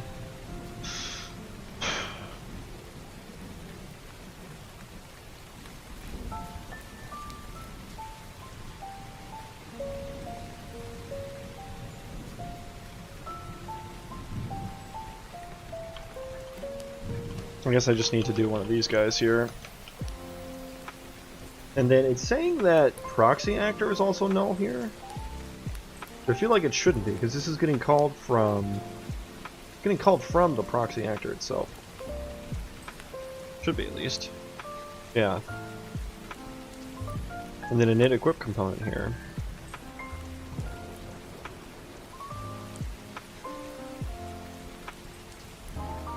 Oh, you know what? I need to do this outside. I need to do this in the spawner because it's not actually set yet. So I need to do this right here. So the problem was I was creating the proxy actor and spawning all of its goodies before assigning it to the data, the entity data chunk. So it wasn't actually valid.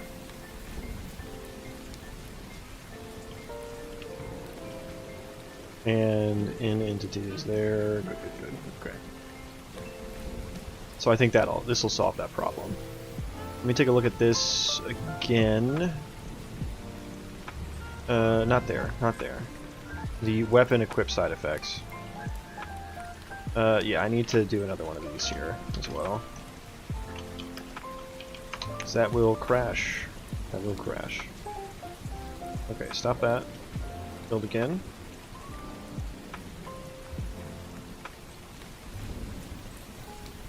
And then hopefully I've done some good error checking elsewhere in that class to where nothing else will fail.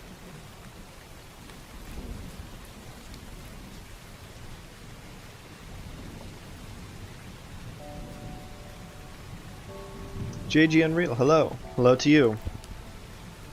Good evening.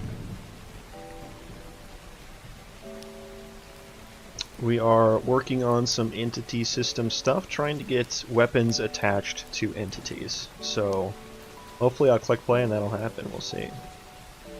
Nope, okay. What do we have here? We're getting farther though, we're getting farther. Just gotta iron out these kinks that are happening.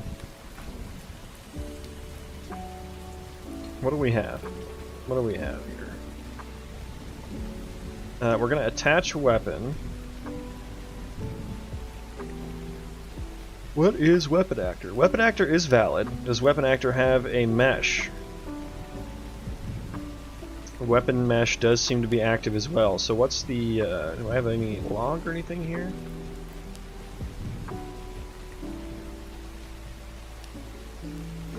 Cannot attach Weapon Actor.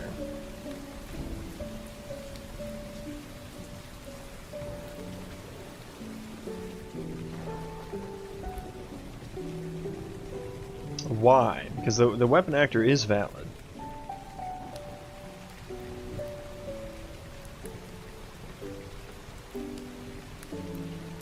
It is valid.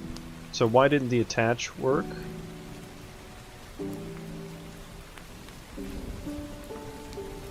I may need to disable the optimizations to get some more information here and rerun this. Just made my first behavior tree. Congrats. That's an exciting step to start seeing NPCs come alive and stuff. Getting scared in my own game. Why is that? You're getting just too deep into it? I'm actually in the process of rewriting my behavior tree. I mean, that's literally what I'm working on here. I'm rewriting my behavior tree logic into a state tree, which works better for my use case, which is a large number of entities spawned all throughout the world. That is exciting stuff. I thought it was so cool to how it was relatively easy to get them moving around and stuff and like chasing you, because there's a lot of built-in stuff for like behavior trees. Unfortunately, I kind of have to reinvent the wheel here with my entities and stuff a little bit. Oh, a horror game, I see. Well, that's a good sign then, I suppose. Never know where the NPC is walking. Well, nice. Must mean you set up some good logic for it then. Yeah, but what's happening here? There are some things that aren't populated. Oh, owner skelly mesh. That's what's the problem is here. That's why it failed here. Okay, so basically all of this needs to be skipped.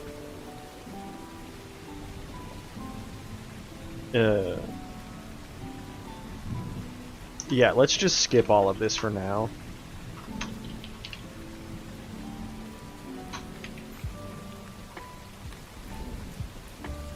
If there's no skeletal mesh, we're not going to spawn it.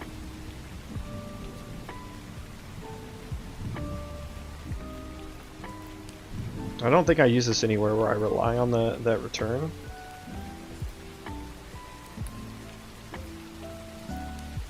Okay. So yeah, we should be good there. Okay, we're almost there. We're getting so close. The NPC roams around on his own. Nice.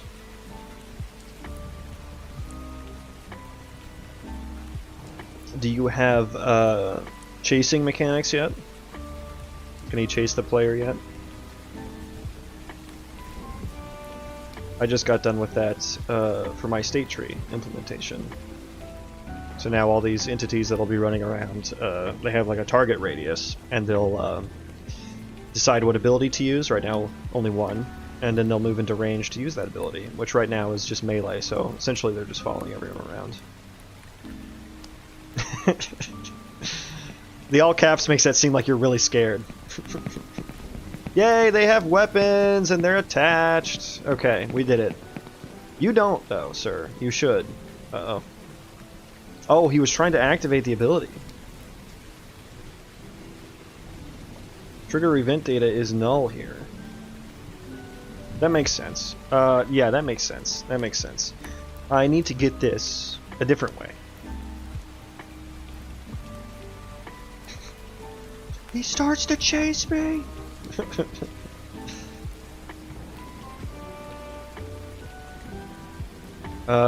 Yeah, what was I doing? I set this up in the weapon special ability? Or no, it's the, I created a parent class for this.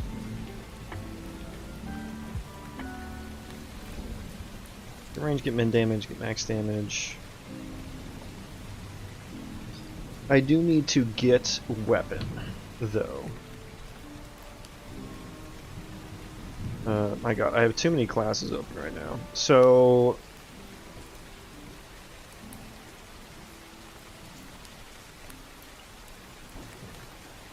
yeah, before I was so this is the melee auto attack ability that I have, and before I was triggering this with an event, and I was doing that in order to pass in which weapon it should swing with, and this is for dual wielding cases, dual wield case. Now I'm kind of thinking that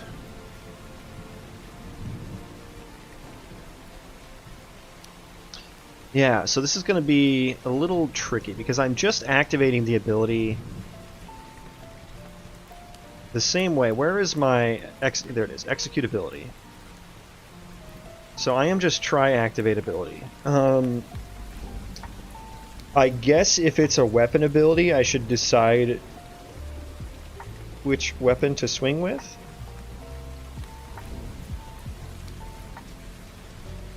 Because in the way the player does this, yeah, I just do both. If I have a main hand and an offhand, duplicating this logic doesn't seem like a great idea.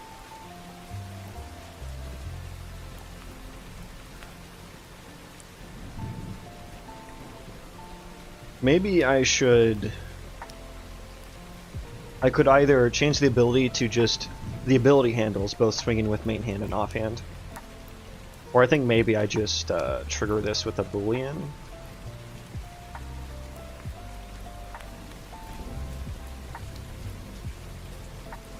But then I would essentially need to. Where's my ability executor thing? Here we go. So I could just check if the ability spec to execute is a weapon ability, and then, you know, grab the equipment data for this entity and execute the main hand and offhand, just like I do in the player character. I could even move this very logic.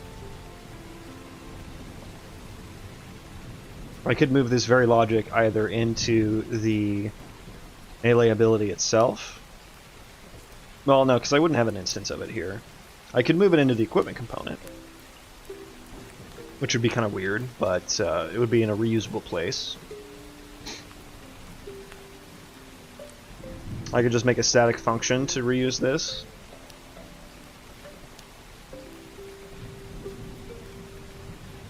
I guess it would be really nice to not have to worry about... Like, if this was as simple as this task was, that would be great. Just try activate the ability. Ability handles figuring out how it should be activated. Let me look at this melee auto attack, because I'm definitely going to have some abilities that, like, are only used on the offhand, or only used on the main hand. Maybe abilities that are used on both at the same time.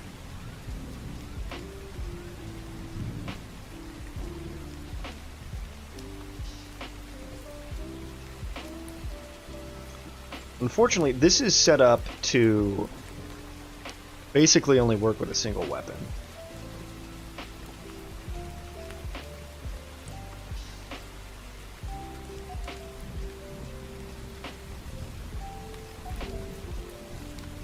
What would I want to do here? I mean, maybe let's just do this for now. Let's just see if we can get this working.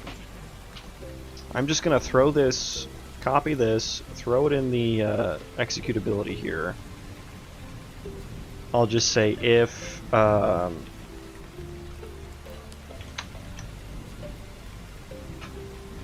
this will be if auto weapon ability or melee ability equals cast to U melee ability dot ability here. So if it's a melee ability, I don't actually need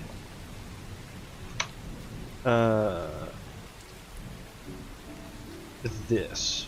Send gameplay event to actor. I guess I need to know the actor as well. Which would mean I need the proxy actor. Yeah, this is gonna get messy quick. Just gonna need to add so much extra stuff here. Proxy actor entity data. Proxy actor data.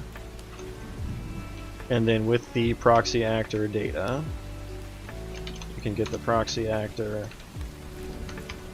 I'll also need the equipment. Well, if I have the proxy actor data, I can do auto equipment components equal. Yeah, that. Yes. Well, close enough.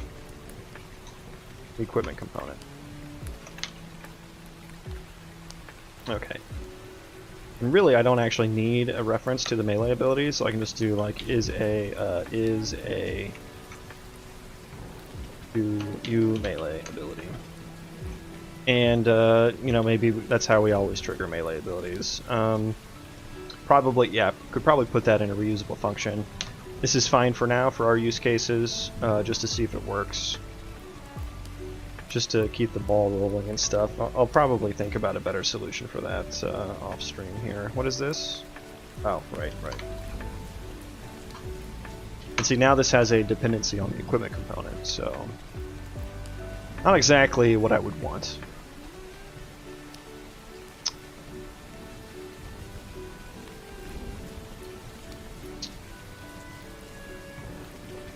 Yeah, and I guess in the I have the choosability task, and it does. I guess it should check if it has a weapon ability, or if it had if there's an ability that requires you to have an offhand weapon and you don't, like that should probably evaluate that there. So yeah, I'll have to think about that. What's a good way to handle that? Hello.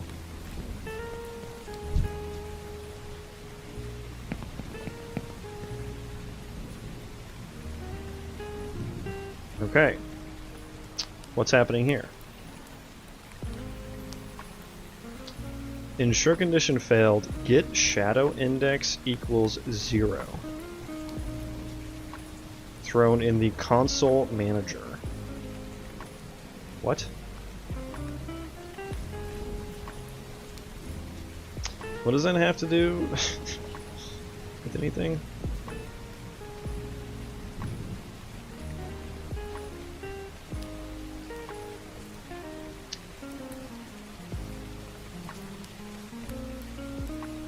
Would this get here if there's not a proxy actor?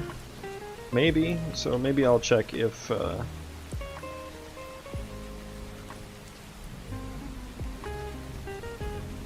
maybe equipment component is null too, so I should check if both are there.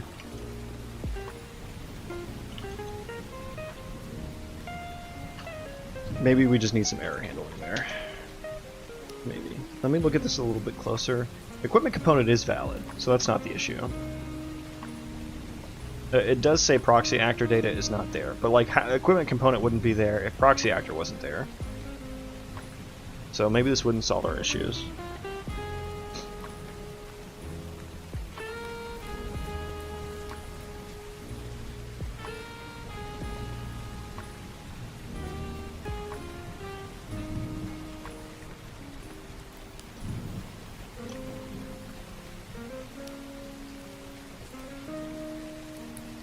Oh yeah, no, we want two separate ones. Sorry, undo all that. I thought I was going to be clever. Reduce code there. No, we want a trigger 2 there. If there's a main hand and offhand.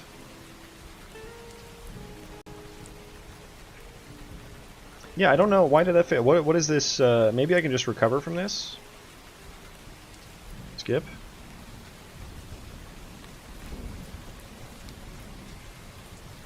It's still saying the trigger event data is null here.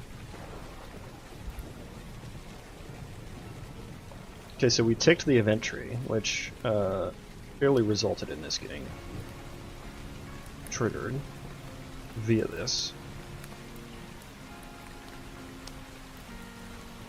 Yeah, and I guess there's, is there no weapon? I mean, it shouldn't fail if there's no weapon.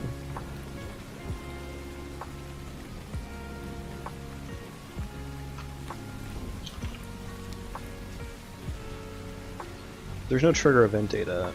Yeah, just return this, I guess. Just so we don't crash again. But I guess I want to know when that happens, so after this rebuilds, I'm going to throw some logs in there. I should be seeing a bunch of logs, though, for the ability getting activated if it's successful. So if I don't see those, I guess I'll know that it failed.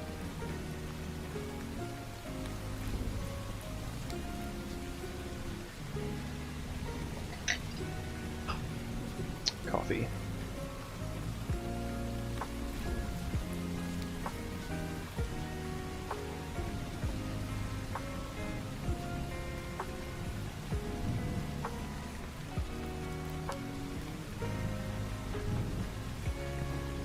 Okay, anyone triggering... So I guess it was for the... You don't have a weapon, sir. So it seems like they're not getting attached when they pop into frame. So we have some logic there to fix. That would be this right here. Which would be in my weapon handle equipped. They did seem to spawn with that, though.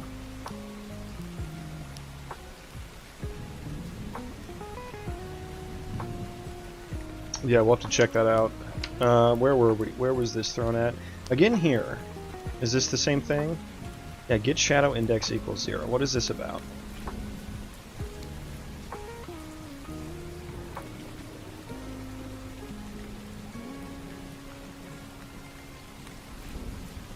Like, why would I care about it? Get value on game thread. Okay, I mean, obviously this isn't running on the game thread.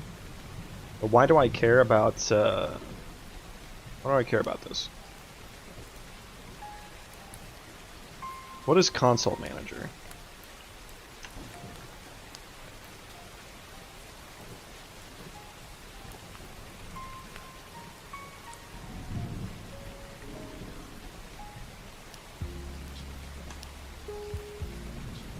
Handles console commands and variables. Is this because I'm... Okay, I guess maybe I need to execute the ability on the game thread. Is probably a good idea.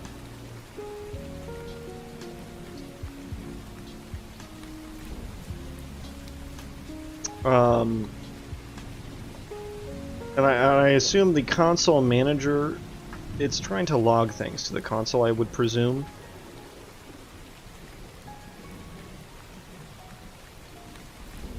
Do need to add an else here.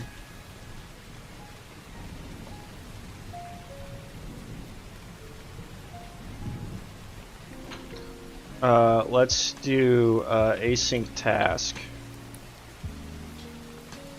Name, come on, give me the game thread. Yeah, that.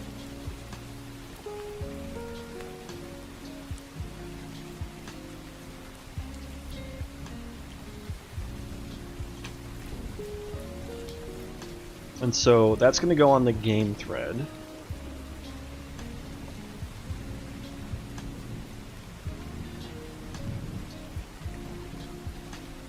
And then I guess I can't really determine if it's successful or not outside of this. I can't return failed, at least. I can still log it.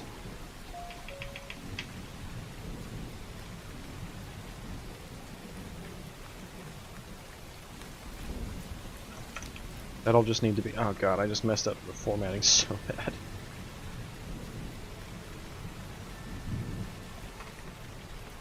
Okay. Oh my goodness.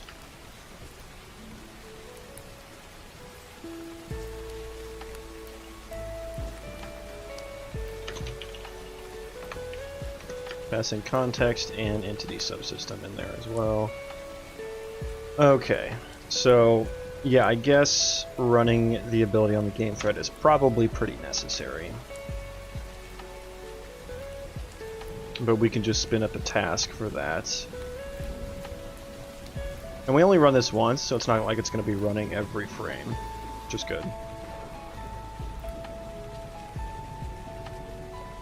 Any other considerations I need here?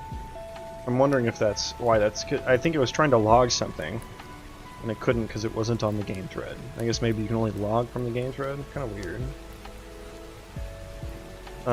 Yeah. So, put that there.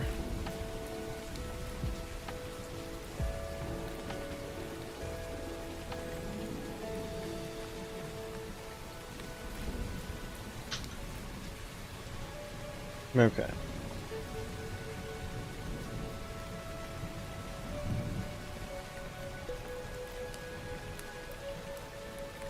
We're so close. It's still not going to animate. I haven't set up the animations for these actors yet.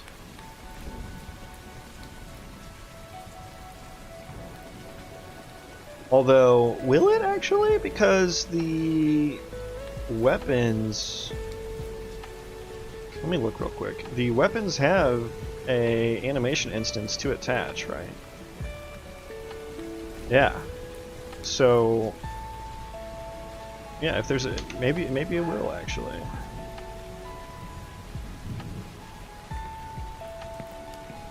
Okay, you don't have a weapon, sir.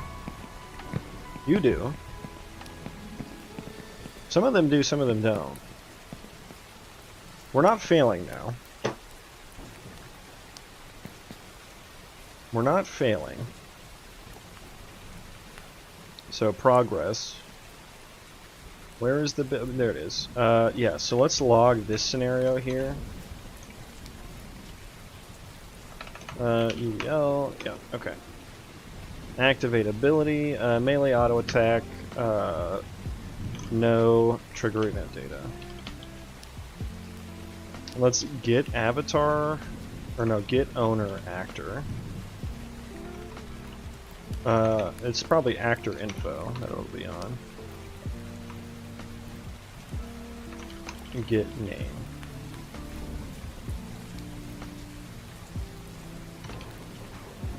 Okay, live coding there, and then maybe we'll get some. Should probably be error.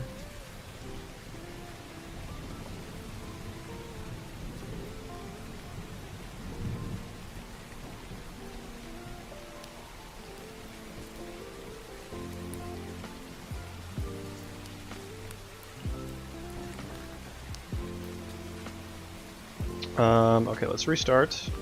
I wasn't seeing any logs. Hello, are you attacking me?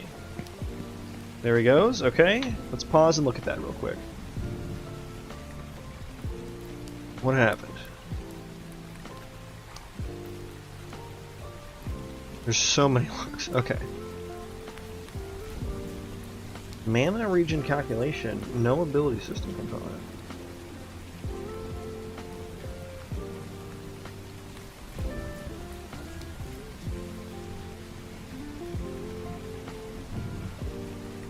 Is this colonist simple 10? No, this is simple 0. No, not simple 10, simple 10. Yeah, where is the 10th one is just popping off over here.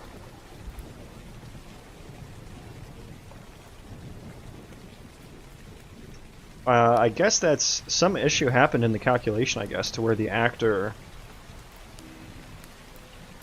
mana region calculation.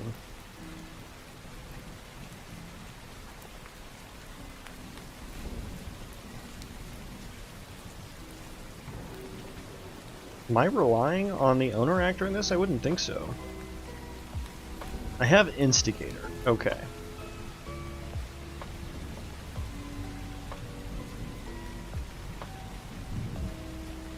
Is there a better thing I should be doing here?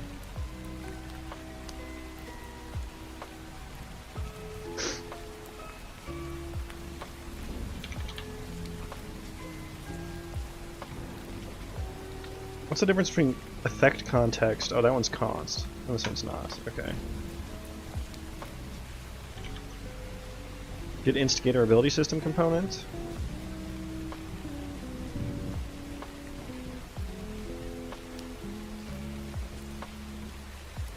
I think I should probably use that instead.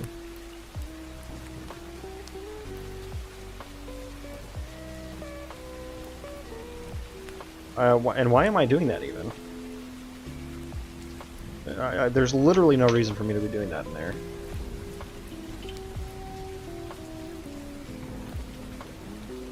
And okay, yeah, I don't even need that. Okay, get rid of that. Okay. Gonna run live coding on that. Now that's probably just happening. You see the health and mana isn't full. That's because there's actually stats on the there's stats on the weapon that's being equipped, which increase their health and mana. Now they're regenerating health and mana. So it's actually, it's good that this Colonist Simple 10 it's not, this is the static mesh version, but it's still trying to regen health and mana. So that's good. That's perfect. That's what we want. It's what we want. Now there's still no activating of abilities, which is not what we want. So let's rerun that. Did live coding do its thing? It did. Okay.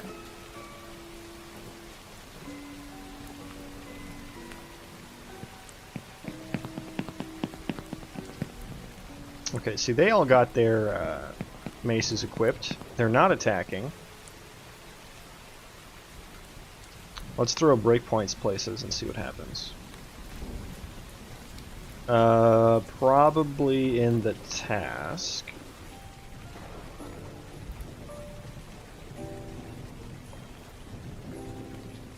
Okay.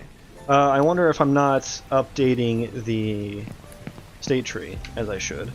Although this was getting reached before, so I feel like it still should be. Let me just, I'm gonna restart this and see if it gets hit at all, because I didn't have it there when I started this time. See, you don't have a weapon. What's your deal? I wonder if he spawned in. Okay, so we got here. Now, what entity is this happening on? 74. Entity 74. I wonder which one that is. Ability to execute. Ability is null. What?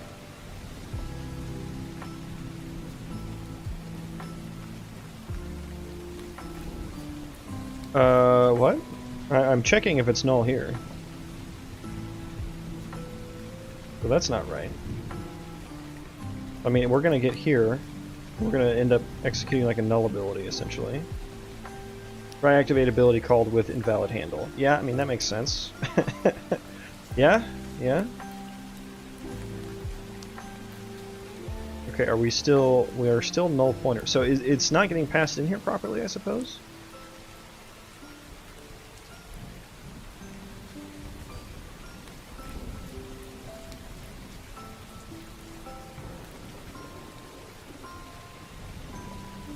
But how is it getting null?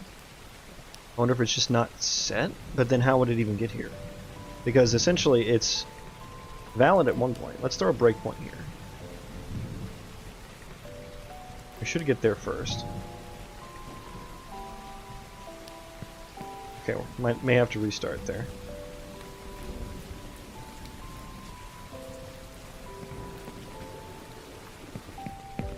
This guy doesn't know how to get.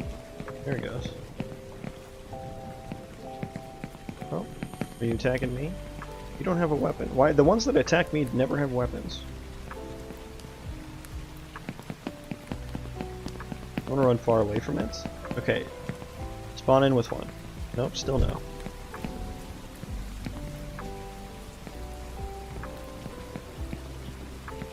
Okay, now they're not getting hit at all. These breakpoints here.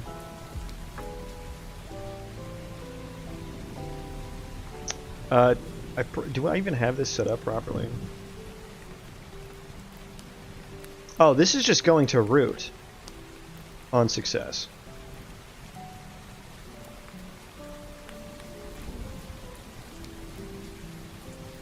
Okay, hang on. Transitions. On state failed. No, on state failed we want next state. Choose ability. Although, actually, that should probably be this one, so get rid of that. Yeah, I think I probably don't have my transition set up correctly here at all. So if this one's failed, this one fails, we want next state, because then that'll go to the wander logic. If this succeeds, and this is what, try select children in order? Okay, so get rid of this, just delete that. And then this should be like on succeeded, go to next state. On failed, it'll go to like the parent or whatever, and probably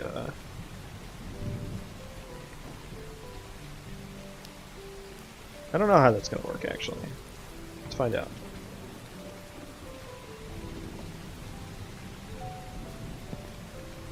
Now we have a weapon. Okay, now we're here. Now we're here, and we have a spec to execute. Okay. We have a spec to execute.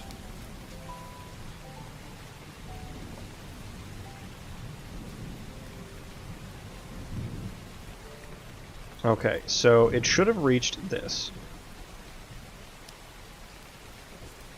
Ability is null here. Okay, so this one is a null. Null boy, null boy, some more null boys. Do we have any successful boys?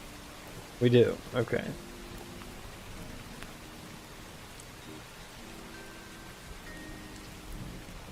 Okay, so we are sending a weapon attack there. I have a lot of logs happening. Yeah, we're calling it with invalid handles, essentially.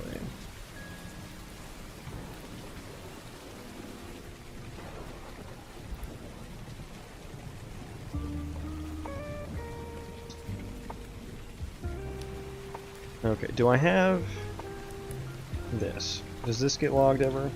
No, so we do not have a successful melee swing yet. I assume it's getting triggered with no event data. Wait, what the heck? So I definitely got to one of those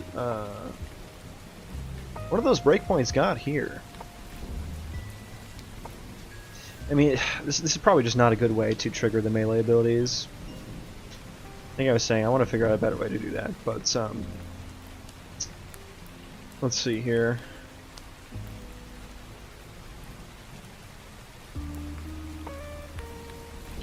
Let's see here.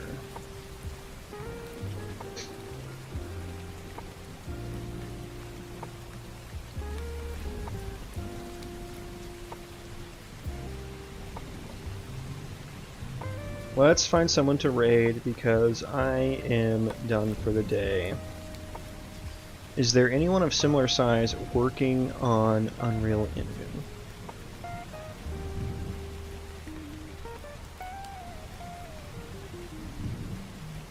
Not that I'm seeing.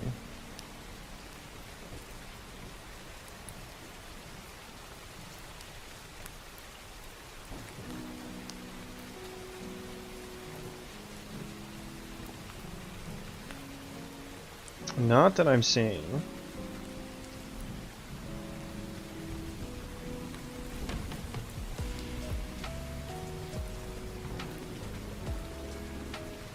Okay, we may raid someone that I'm familiar with then instead.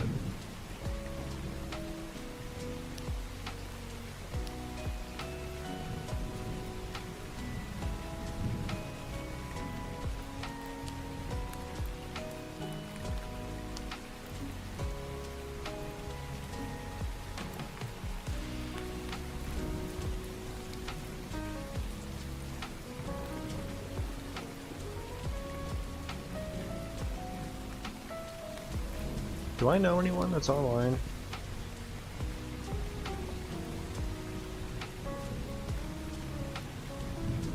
Okay, we'll do practical NPC. We'll start the raid and send you guys over there. Because why not?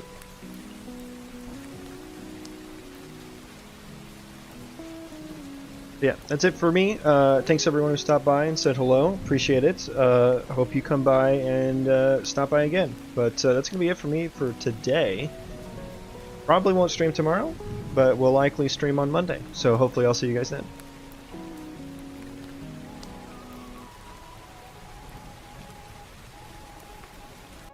I think the only people that like the Mine Electric is like Tomer and you, probably. My Drong, how's it going? Thank you for the raid. How you doing? I'm not following you, My Drong.